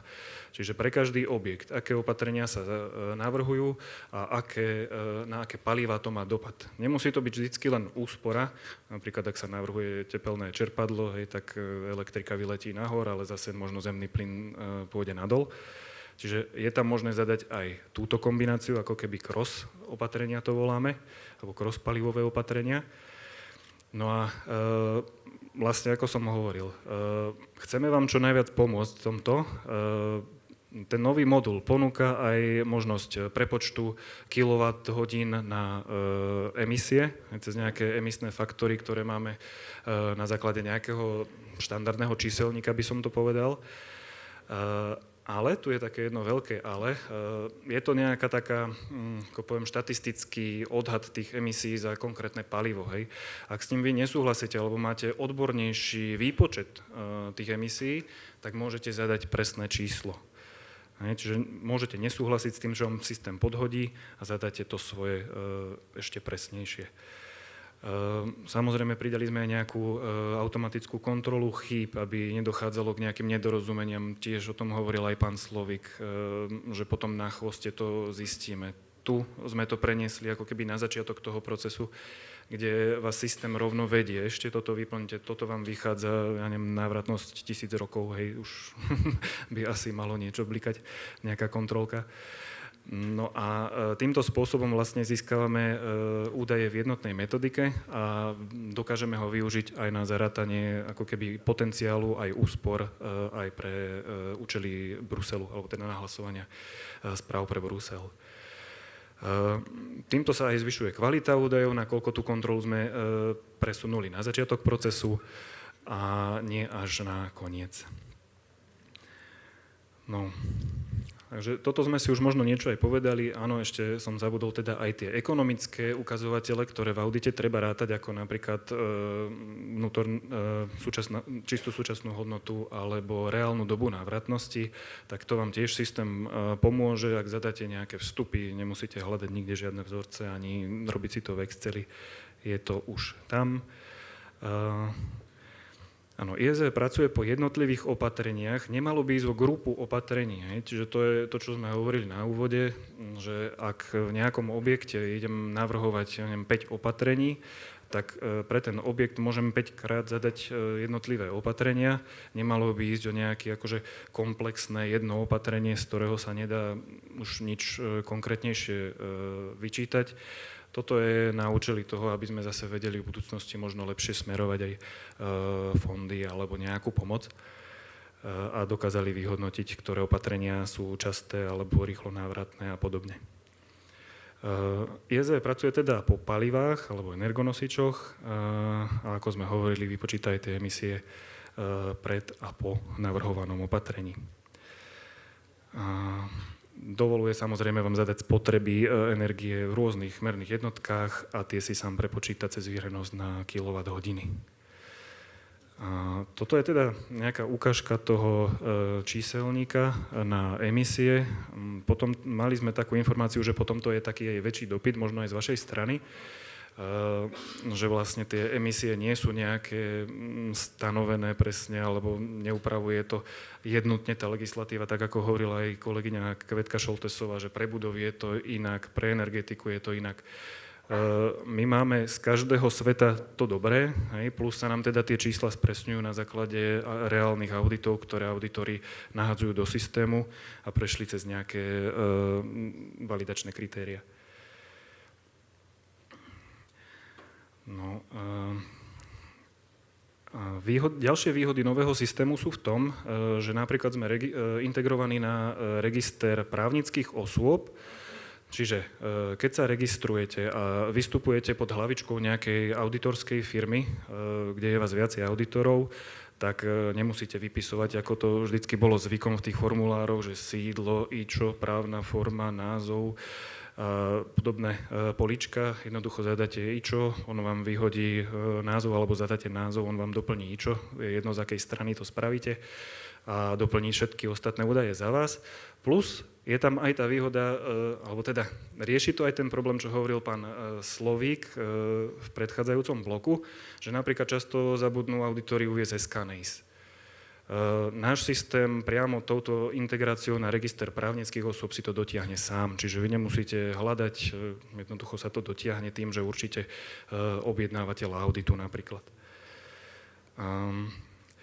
Áno, pokiaľ audit neodošlete, môžete IEZ používať aj ako kalkulačku emisí, alebo teda aj tých návratností a všetkých týchto ukazovateľov, ktoré sa v audite počítajú. Zatiaľ ten systém nie je spravený na to, aby ste si vytvorili úplne celý audit od podlahy priamo cez naše webové rozhranie. Na to nebol určený. On je určený na ten zber údajov alebo zber súboru údajov pre monitorovací systém s tým, že samozrejme čo môže, tak pomôže.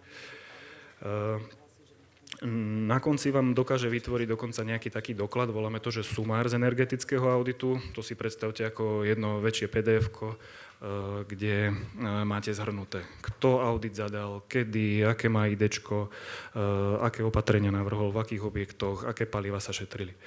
Čiže môže to byť aj taký doklad potom pre objednávateľa auditu alebo pre eurofondy v budúcnosti. Takýto je s tým zámer. Niektoré opatrenia teda môžete si nahodiť aj s tým, že ich neodporúčate realizovať. Čiže identifikovali ste, že by tam mohlo sa niekedy niečo takéto spraviť, ale odfajknete, že ale neodporúčam realizovať, lebo napríklad doba návratnosti je viac ako 50 rokov, no toho sa už určite nepôjde. Alebo z nejakých iných technických príčin nie je vhodné realizovať toto opatrenie. Takže môžete si ho tam zadať, že na tom objekte sme identifikovali toto opatrenie, ale neodporúčame ho realizovať. No a jedna taká vec, čo na tej konferencii v Dixone vysvetla, je, že by ste potrebovali alebo chceli mať funkciu importu dát z Excelu. Na tom sa v súčasnosti pracuje, ale to si povieme trošku neskôr. Práca teda v module, alebo teda cez webové rozhranie, teraz nejde o Excel, ale ide o webové rozhranie, má nejakú následnosť svojich krokov, ktoré si prejdeme aj podrobnejšie, ale keď ich takto zhrniem, na začiatku je tzv. Hlavička auditu, kde sa vyplňajú, prečo audit robím, kedy som ho spravil, kto je objednávateľ a kto som ja ako auditor. V druhom kroku sú údaje o celkovej spotrebe objednávateľa, čiže jeho priemer, alebo teda priemerná spotreba za posledné 3 roky, za všetky energonosiče. No a potom už ideme na ten cyklus, čo som spomínal, čiže objekty, napríklad 2 budovy sa riešilo v rámci tohto auditu. V každej budove potom svoja sada opatrení navrhovaných a v každom opatrení potom svoja sada energonosičov.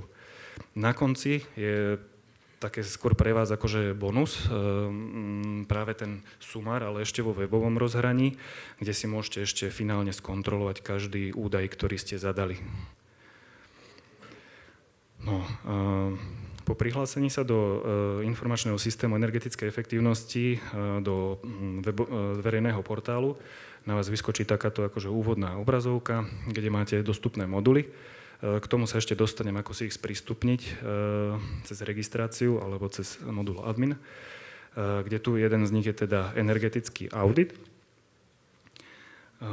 Keď sa tam rozkliknete, tak máte zoznam energetických auditov, ktorý ste už nahodili do systému. Môže byť, že tam aj nemáte žiadny audit, že idete zo zelenej luky. Takže môžete pridať energetický audit. Vždycky také modré tlačítko je taká konvencia v systéme, že to je takéto hlavné, čo táto stránka od vás chce.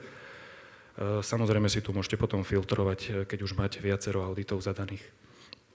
Toto je tá hlavička, ktorú sme spomínali, čiže kedy bol vypracovaný audit alebo dôvod poskytnutia a potom na ľavej strane je objednávateľ energetického auditu, na pravej strane sú údaje o autorovi auditu a auditorovi.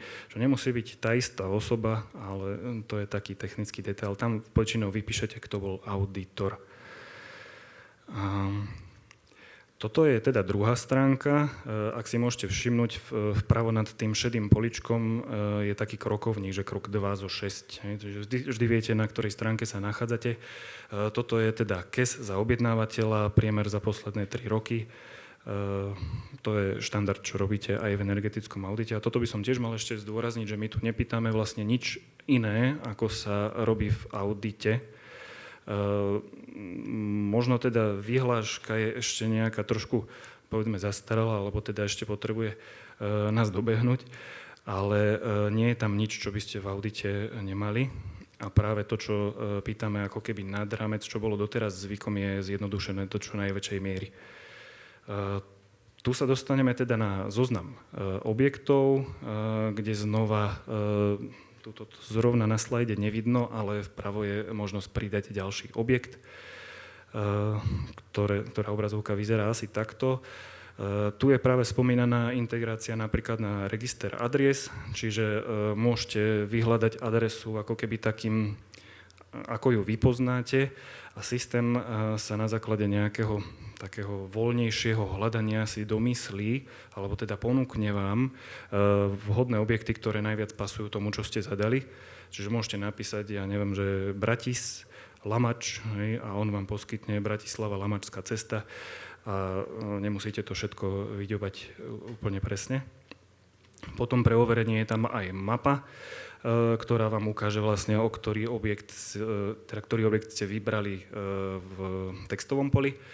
Funguje to aj naopak, že môžete použiť mapu ako vstup, že vlastne kliknete na tú mapu, na nejaký konkrétny objekt, ktorý poznáte v mape, a on si doplní teda adresu na ľavej strane. Za vás vyplní teda obec, ulicu, orientačné číslo, súpisné číslo. Tam potom treba ešte, zatiaľ sme v takej fáze, že ak je to obec s viacerými katastrálnymi územiami, tak treba vybrať konkrétne jedno. Ak je to obec s jedným katastrálnym územím, čo je často nejaká obec menšia, tak sa predplní samostatne. a plus ešte vás prosíme o zadanie čísla parcely a pre vás, aj pre nás, aby ste si vedeli v zozname tých objektov rozlíšiť tú budovu, tak je tam ešte možno zadať teda názov objektu. V tomto objekte teda môžeme pridať sadu opatrení. Teraz sme sa vrátili ako keby na zoznam objektov. A keď ideme teda dnu do opatrenia, tak tu vám znova ponúkame nejaké pomôcky, kde najprv zadáte teda nejaký názov opatrenia, potom vyberiete kategóriu, to je taký ten štandardný číselník s mnohými opatreniami, ich asi neviem, 100 alebo tak. Tiež je tam možné vyhľadávať tak voľne, čiže ak viete, že ste robili výmenu otvorov, tak môžete zadať OTV a on vám poskytne najbližšiu možnú zhodu, alebo zadáte OZE a ponúkne vám celú kategóriu OZE. A môžete si potom vybrať z jednotlivého opatrenia. Keď vyberiete opatrenie, predplní vám takú nejakú štandardnú životnosť, predplní, čo sa dá, a od vás pýta len to, čo nevie. To je napríklad investičné náklady, ročné prínosy, z toho si vypočíta už jednoduchú dobu návratnosti. Ak chcete, môžete vyplniť teda aj reálnu dobu návratnosti, alebo teda vypočítať si, čo v audite, ak sa nemýlim, nie je povinné, ale je to možné. A takisto nejakú poznámku, aby ste sa v budúcnosti vedeli orientovať, ktoré opatrenie ste už zadali a ktoré nie. No a teraz sme v tom poslednom kroku, alebo teda v poslednom zadávacom kroku, kde zadávam nejaké konkrétne palivo. Takže naľavo si vyberem, čo zadávam v akých jednotkách, potom celá tá obrazovka sa teda týka tohto akože vyňatia pred zátvorku, čiže zadávam spotrebu energie pred a po realizácii opatrenia. Prípadne je tam možnosť zadávať nie pred a po, ale pred a úspora a to druhé sa dopočíta. To bola tiež jedna požiadavka z vašej strany, že niekedy ste viac zvyknutí zadávať úsporu ako stav po. Takže to sme tiež vyšli v ústrety. No a tam teda ten systém v dolnej časti vypočíta tie emisie, s ktorými môžete nesúhlasiť a môžete si prepísať na číslo, ktoré vy považujete za správne. Áno, to bolo ono. No a teraz sme ako keby na tom finálnom hárku, kde je ako keby ešte posledná možnosť, alebo to je posledná možnosť, taká tá možnosť ešte skontrolovať si údaje, ktoré som zadal v predchádzajúcich krokoch. Vieme, že ten ako keby krokovník je taký zdĺhavejší, čiže môžem aj zabudnúť na konci už, čo som zadal na začiatku, že tu mi to rovno bije do očí, ak som spravil nejakú chybu, kliknem sa tam, prepíšem, vrátim sa na sumár a idem ďalej. Že tu je taký prehľad teda všetkého, čo ten modul dokáže vypočítať, vrátane tých emisných dopadov. Nie je to len o spotrebe kWh, ale aj o emisiách. No. Môžem ťa na chvíľočku, máme tu jednu urgentnú žiadosť, takže do toho trošku vstúpim. Prosíme vodiča vozidla z SPZ SK 712BO, aby preparkoval svoje vozidlo, lebo blokuje odjazd nejakého hostia. Takže SK 712BO. A nakoľko sa nikto v tejto sekunde nezdvihol, tak tu asi nie je, ale dúfame, že to niekto auto preparkuje. Ďakujem veľmi pekne. Ešte čaká. Dobre, a teraz, ak môžem, tak sa teda vrátim k tej téme, čo sme načrtli na začiatku. Taká ako keby črta toho systému, ktorá chýbala, je import údajov z CSV a XLS súboru. Je to momentálne v príprave. My sme teda vypočuli vaše prosby v hoteli Dixon a ako keby snažíme sa to zrealizovať. Nakoľko ten modul je taký, aký je, zadáva sa tam mnoho údajov, tak tiež pôjdeme takou etapovitou fázou alebo inkrementoch. V tejto súčasnej fáze ten návrh, aký máme v príprave, by vyzeral asi takto. Auditor si vie založiť tú hlavičku auditu, čiže systému vygeneruje unikátne nejaký identifikátor, že to musí ísť ešte do rozhrania systému. Potom auditor prejde cez krok 2, kde je case objednávateľa, krok 3, náhodí si objekty a odtiaľto si môže potom vygenerovať XLS šablónu, alebo teda Excelovskú šablónu s predvyplnenými týmito údajmi zo systému. A potom svojimi prostriedkami doplní v šablóne tie ostatné veci ako opatrenia pre každý objekt, popis, ekonomiku a teda. Čiže môžete si napojiť na tento zo systému vygenerovaný, ako keby zo systému vygenerovanú šablónu svoje nejaké makra alebo niečo, čo už máte v súčasnosti k dispozícii. Následne, keď teda bude tento hárok vyplnený, tak ho nachrlíte naspäť do systému, on ho skontroluje a audit došle. Čiže to je zatiaľ taká vízia, je to teda vo výrobe, zatiaľ je to ako keby v tej ranej fáze, čiže takto nejako by mohol ten Excel vyzerať. Zatiaľ to neberte nejako záväzne, ani vám ho ešte neviem ponúknuť, ale je to v podstate to, čo sme videli aj na tých obrazovkách, čiže všetko, čo sa vyplňalo cez systém, sa vyplní, teda v tých prvých 3 rokoch sa vyplní cez systém a zvyšok sa vyplní už v Exceli. Čiže tu už sú tie jednotlivé konkrétne objekty, kde si môžete hárky namnožiť, alebo teda nejaké makro, ktoré si na to napojíte. Môžete si to namnožiť, vypíšete tam jednotlivé povinné polia. Tie povinné polia sú tu zvýraznené boldom a tie ostatné, ako keby ten import dopočíta za vás. Čiže tých polí je tak, ja neviem, polovica, ktoré potrebujeme vyplniť, zvyšok si systém vyplní, alebo teda dopočíta sám. Samozrejme, ako som hovoril, môžete niečo natvrdo napísať a on teda bude akceptovať vaše rozhodnutie. A súčasťou toho Excelu by mali byť aj teda číselníky, z ktorých sa dá vyberať a teda napojiť si tie vaše systémy súčasné. No a teda prednesem slova pána riaditeľa. Veríme, že nový informačný systém energetickej efektívnosti ponúka veľa výhod na všetkých zainteresovaných stranách. Ak máte námety na vylepšenie modulu EAF-IEZE, môžete nám ich zaslať e-mailom na audit@siago.sk. A ja vám týmto ďakujem za pozornosť. Keby boli otázky, budem k dispozícii. Ďakujeme veľmi pekne a skôr, než otvorím diskusiu, tak tu máme ešte druhú ešpezetku, takže si dovolím AA860AT. AA860AT blokuje taktiež výjazd nejakého vozidla, takže poprosíme preparkovať. A dostali sme sa na koniec tejto sekcie, kde máme teda už iba jednu položku a to je diskusia.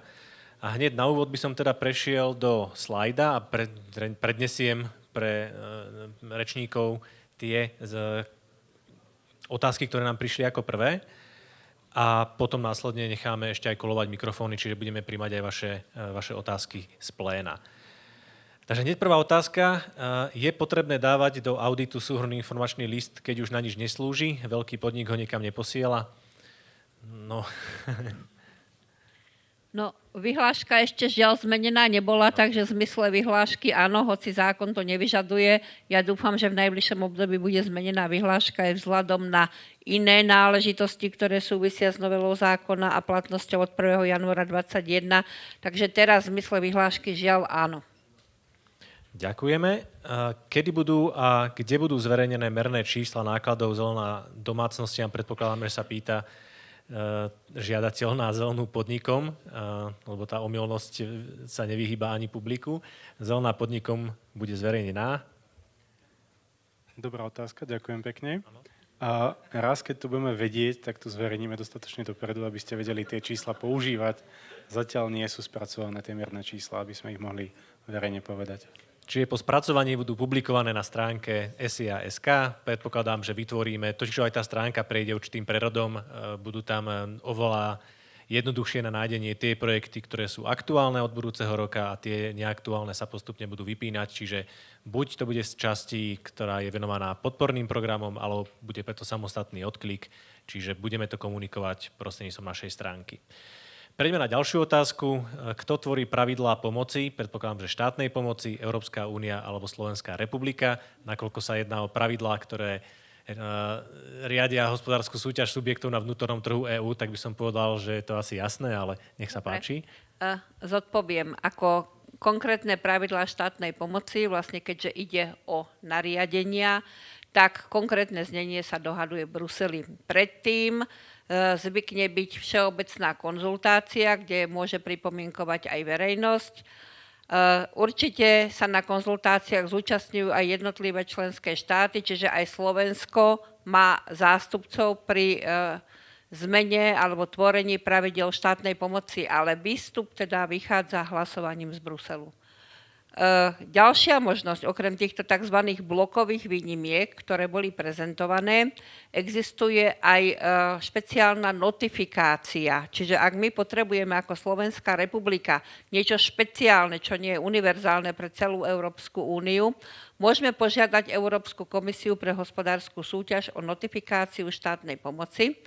To sa robilo napríklad aj v súvislosti so zákonom 309 z roku 2009, kde je prevádzková pomoc na vysokoúčinnú kombinovanú výrobu, ktorá nemá blokové výnimky. Tam bolo treba robiť samostatnú notifikáciu.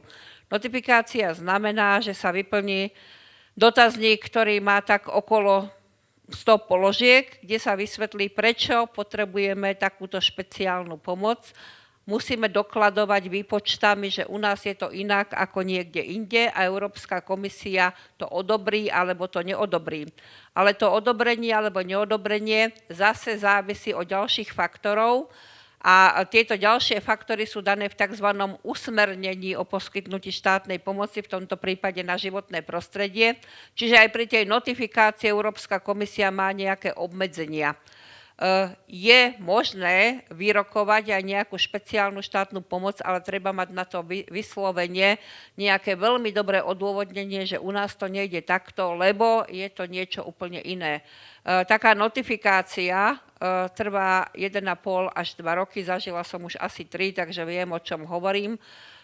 Jednoducho, pravidlá štátnej pomoci sú neúprosné, pretože v zmysle európskej legislatívy a vlastne v zmysle zmluvy štátna pomoc je zakázaná. Dovolená je len za tých určitých výnimočných okolností.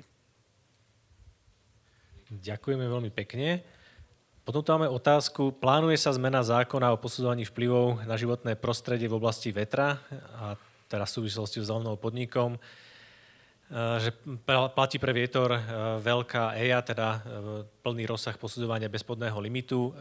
Áno, bola plánovaná novela, nie je to novela zákona, ktorý je v našej gestii alebo v gestii Ministerstva hospodárstva, je to v gestii životného prostredia, ale táto novela neprešla a potom už sa to nestihlo, čiže je to skôr problematika pre nový parlament alebo novú vládu, čiže áno, je to stále v hre, ale nevieme o tom nič bližšie.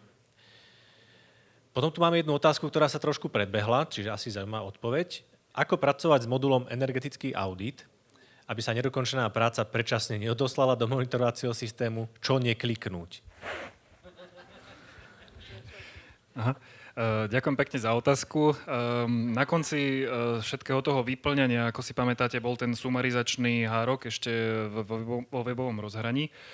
A tam na konci je možnosť ešte napísať nejakú správu pre nás ako prevádzkovateľa a tlačidlo odoslať. Kým neodošlete, tak audit je stále možné editovať, môžete zmazať aj opatrenia, aj budovy, aj všetko.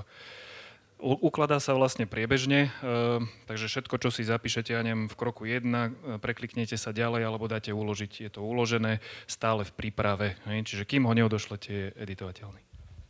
Nechaj si mikrofón v ruke, pretože nadväzuje ďalšia otázka. Aká je predpokladaná doba implementácie importu Excelov?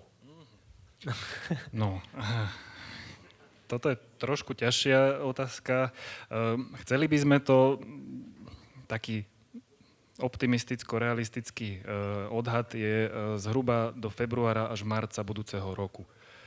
Nakoľko nás teraz čaká ešte ukončovanie jedného projektu a finišovanie funkcionalit, tak toto je taká ako keby nejaká ďalšia v poradí. Ďakujeme aspoň za tento odhad. Čo musí obsahovať účelový audit? Predpokladám, že to nie je všeobecná otázka, ale že je to otázka na zelenú podnikom. Ak aj existujúce spotrebiče, dotknuté energie, alebo stačia iba vstupy, výstupy a opatrenie, no práve to bude predmetom usmernenia, ktoré bude vydané. Neviem, či nám k tomu kolega niečo ešte dodá. Čiže treba si počkať na usmernenie, čo všetko musí obsahovať. V podstate, ak sa má zaoberať iba miestom spotreby, ktoré je predmetom intervencie, tak všetko pomenované. Máme otázku jednu legislatívnu. V zmysle vyhlášky sa vyhodnocujú maximálne 3 roky pred výkonom energetického auditu. Je možné vyhodnotiť aj viac rokov? Podľa víziev Ministerstva životného prostredia sa požadovalo 5 rokov s výnimkou jedného. Čo sa týka vyhlášky 179, tak je explicitne určená pre povinné audity pre veľké podniky. Pokiaľ sa vyžadujú energetické audity v rámci poskytovania rôznych finančných prostriedkov, vždy ten, kto poskytuje finančné prostriedky, si stanovuje požiadavky, ktoré treba dodržať. Za to vravím, vždy si treba poriadne prečítať výzvu, čo je tam napísané. Potom tu máme otázku, ktorá je taká všeobecná. Môžete nás informovať v rámci plánovaných víziev, pri ktorých výzvach budú audity povinné, pri ktorých nepovinné, ale oprávnené, prípadne úplne neoprávnené.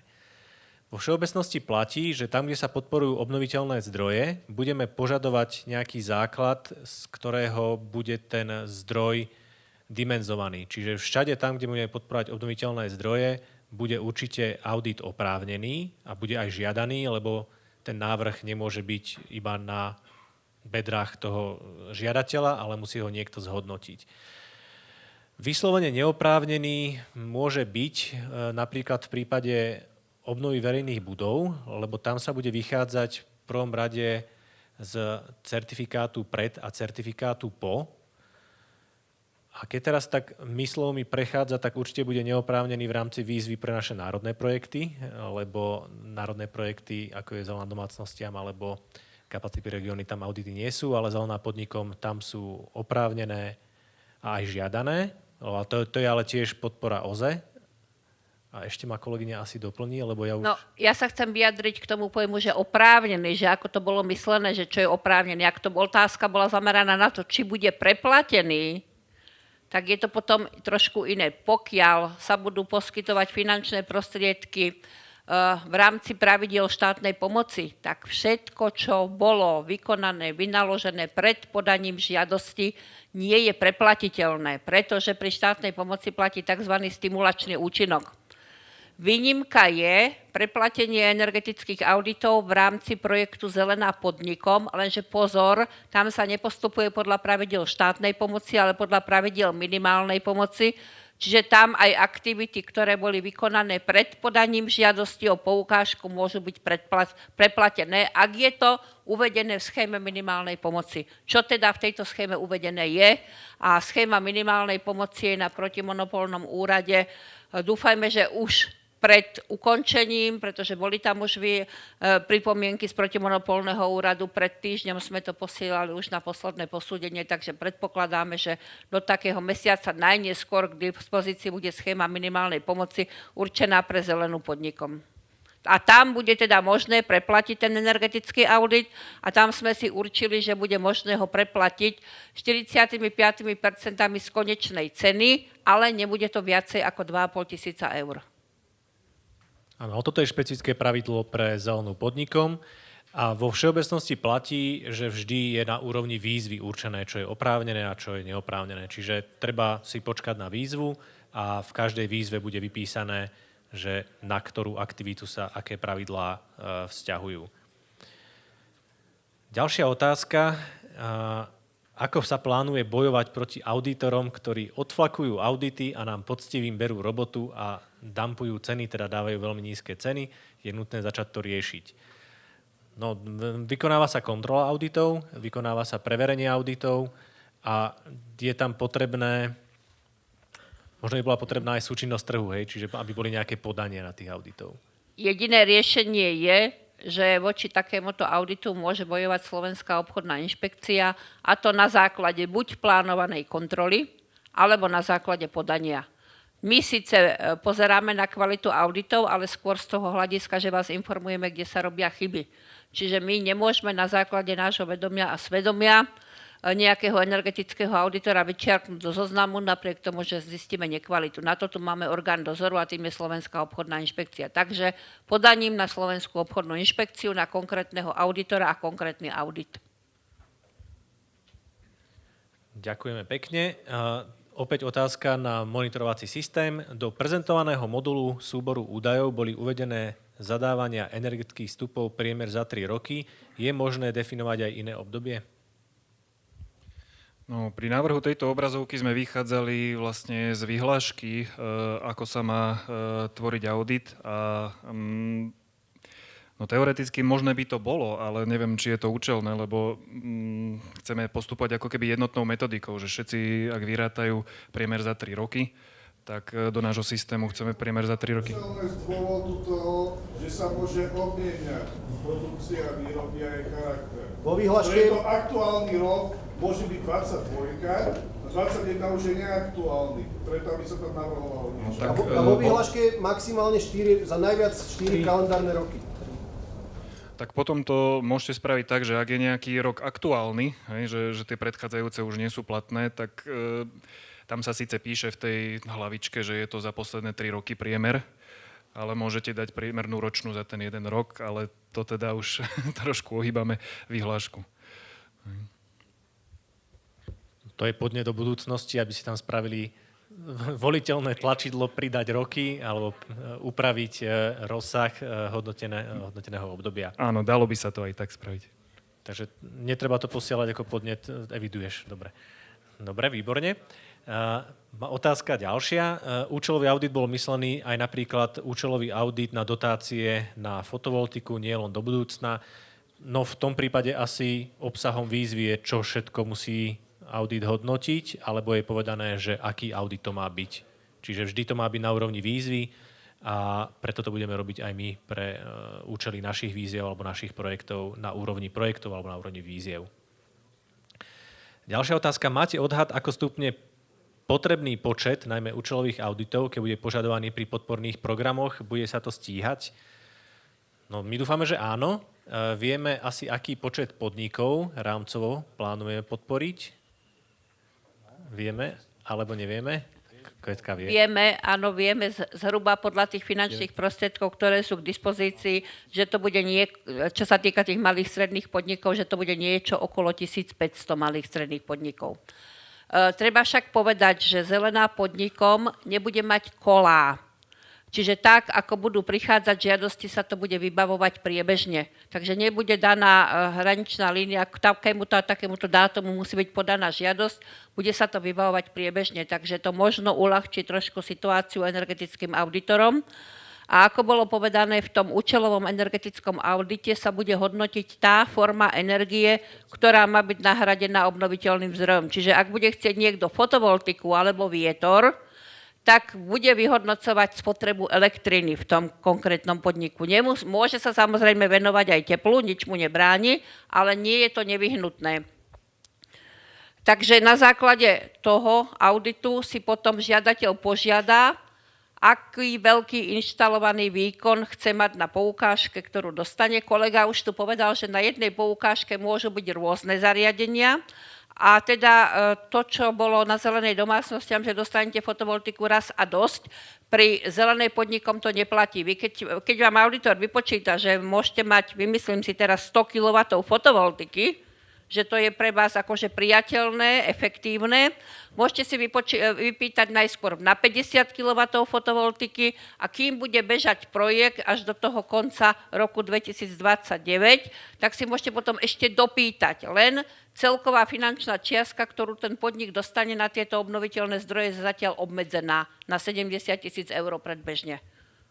Čiže môžete ísť naraz so všetkým, ale nemusíte. A čo sa týka energetického auditu, aj pokiaľ by podnikateľ nechcel ísť naraz so všetkými zariadeniami, odporúčam audit spracovať tak, aby už bol k dispozícii, že keď si ten podnikateľ zmyslí, že tento rok ide na tepelné čerpadlo a na budúci rok ide na fotovoltiku, aby to už mal v tom audite vyhodnotené a nemusel sa k tomu auditor dvakrát vracať, lebo príspevok na energetický audit bude poskytnutý iba raz.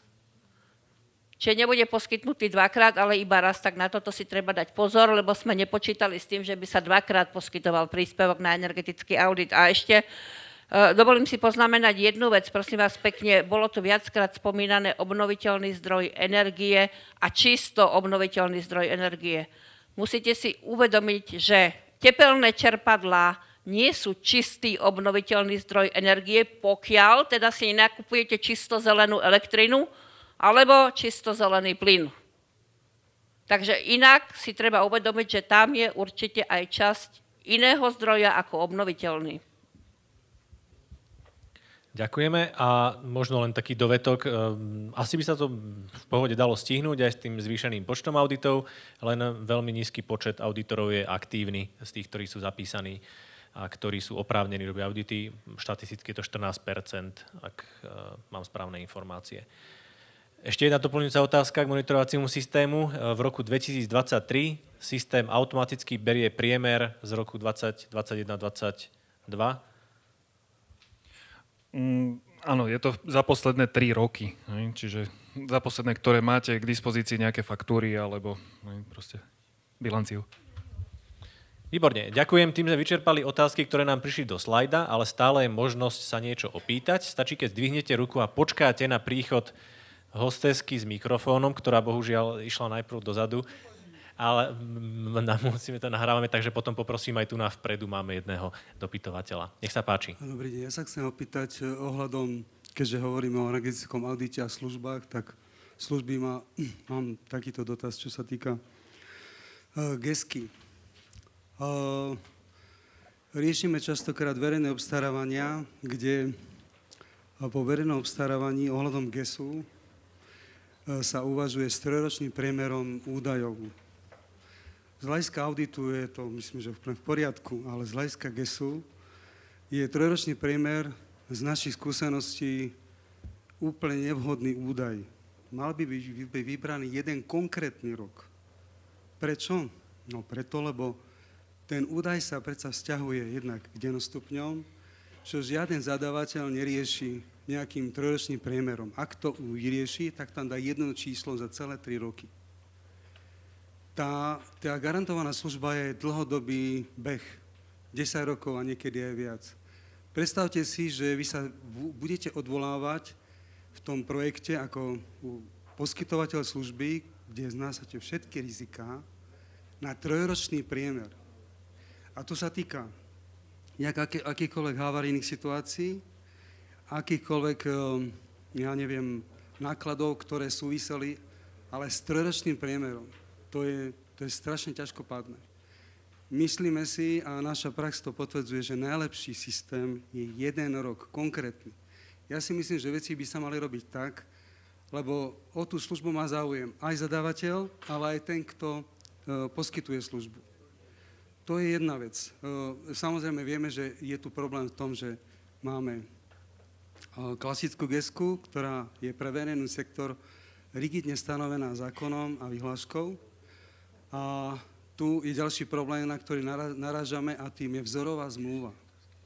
Tá zmluva je postavená takmer represívne pre poskytovateľa tej garantovanej služby. V mnohých prípadoch sú tam také pokuty a také termíny, ktoré sú vyslovene represívne. Pritom všetko riziko znáša ten poskytovateľ. A ďalšia vec, s tou zmluvou sa akoby že nič nedá robiť. Tam sa ako keby sa nedalo vôbec na nejakej zmene dohodnúť. Ja si myslím, že nie je možné urobiť z hľadiska GESu vzorovú zmluvu, s ktorou sa nič nedá robiť. Kedysi ešte, pred 15 rokmi, bývalo pravidlo, že keď sa partneri dohodnú, tak to platí. Alebo je to nadradené tomu, že sa dohodnú. A tu sa ako keby nedalo nič s tým robiť. Myslíme si, že tie špecifika, ktoré sú u rôznych tých zadávateľov, sú tak bohaté, že tá zmluva to nedokáže reflektovať. Potom s tým majú problémy samozrejme právnici na obidvoch stranách, čo s tým, alebo jednoducho ber nechaj. Tuto myslím si, že by sa malo k tomu pristúpiť trošku tak, akože malo by to byť nejaký stupeň voľnosti. Ďalší problém, ktorý tu máme celé roky a riešime ho len tým, že je to zmluva s rozšírenými zárukami, je problém ostatných vyvolaných úspor. To znamená na ľuďoch a oprava údržby. Ja neviem, ešte než sme boli v Únii, už tieto projekty tu naexistovali a s týmto nebol vôbec žiadny problém.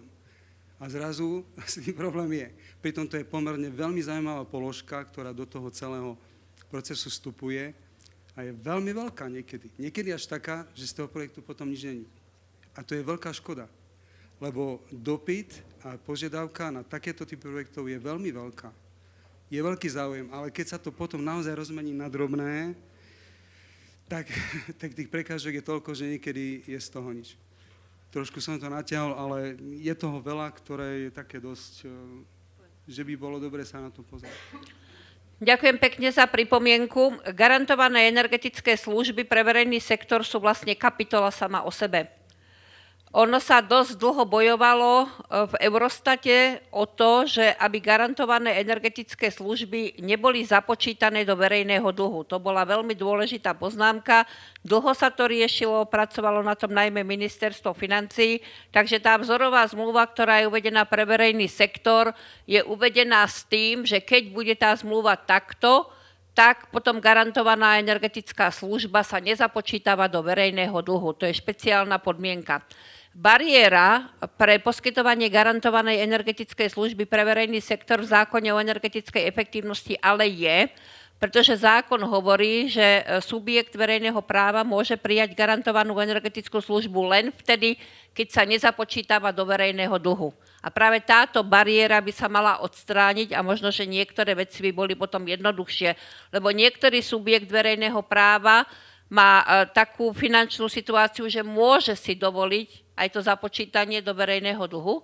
Niektorí nie, no tak v tom prípade ako napriek tomu, že teda snaha bola nezapočítať to do verejného dlhu, v niektorých prípadoch by to možné bolo, lebo niektorý subjekt si to môže jednoducho dovoliť.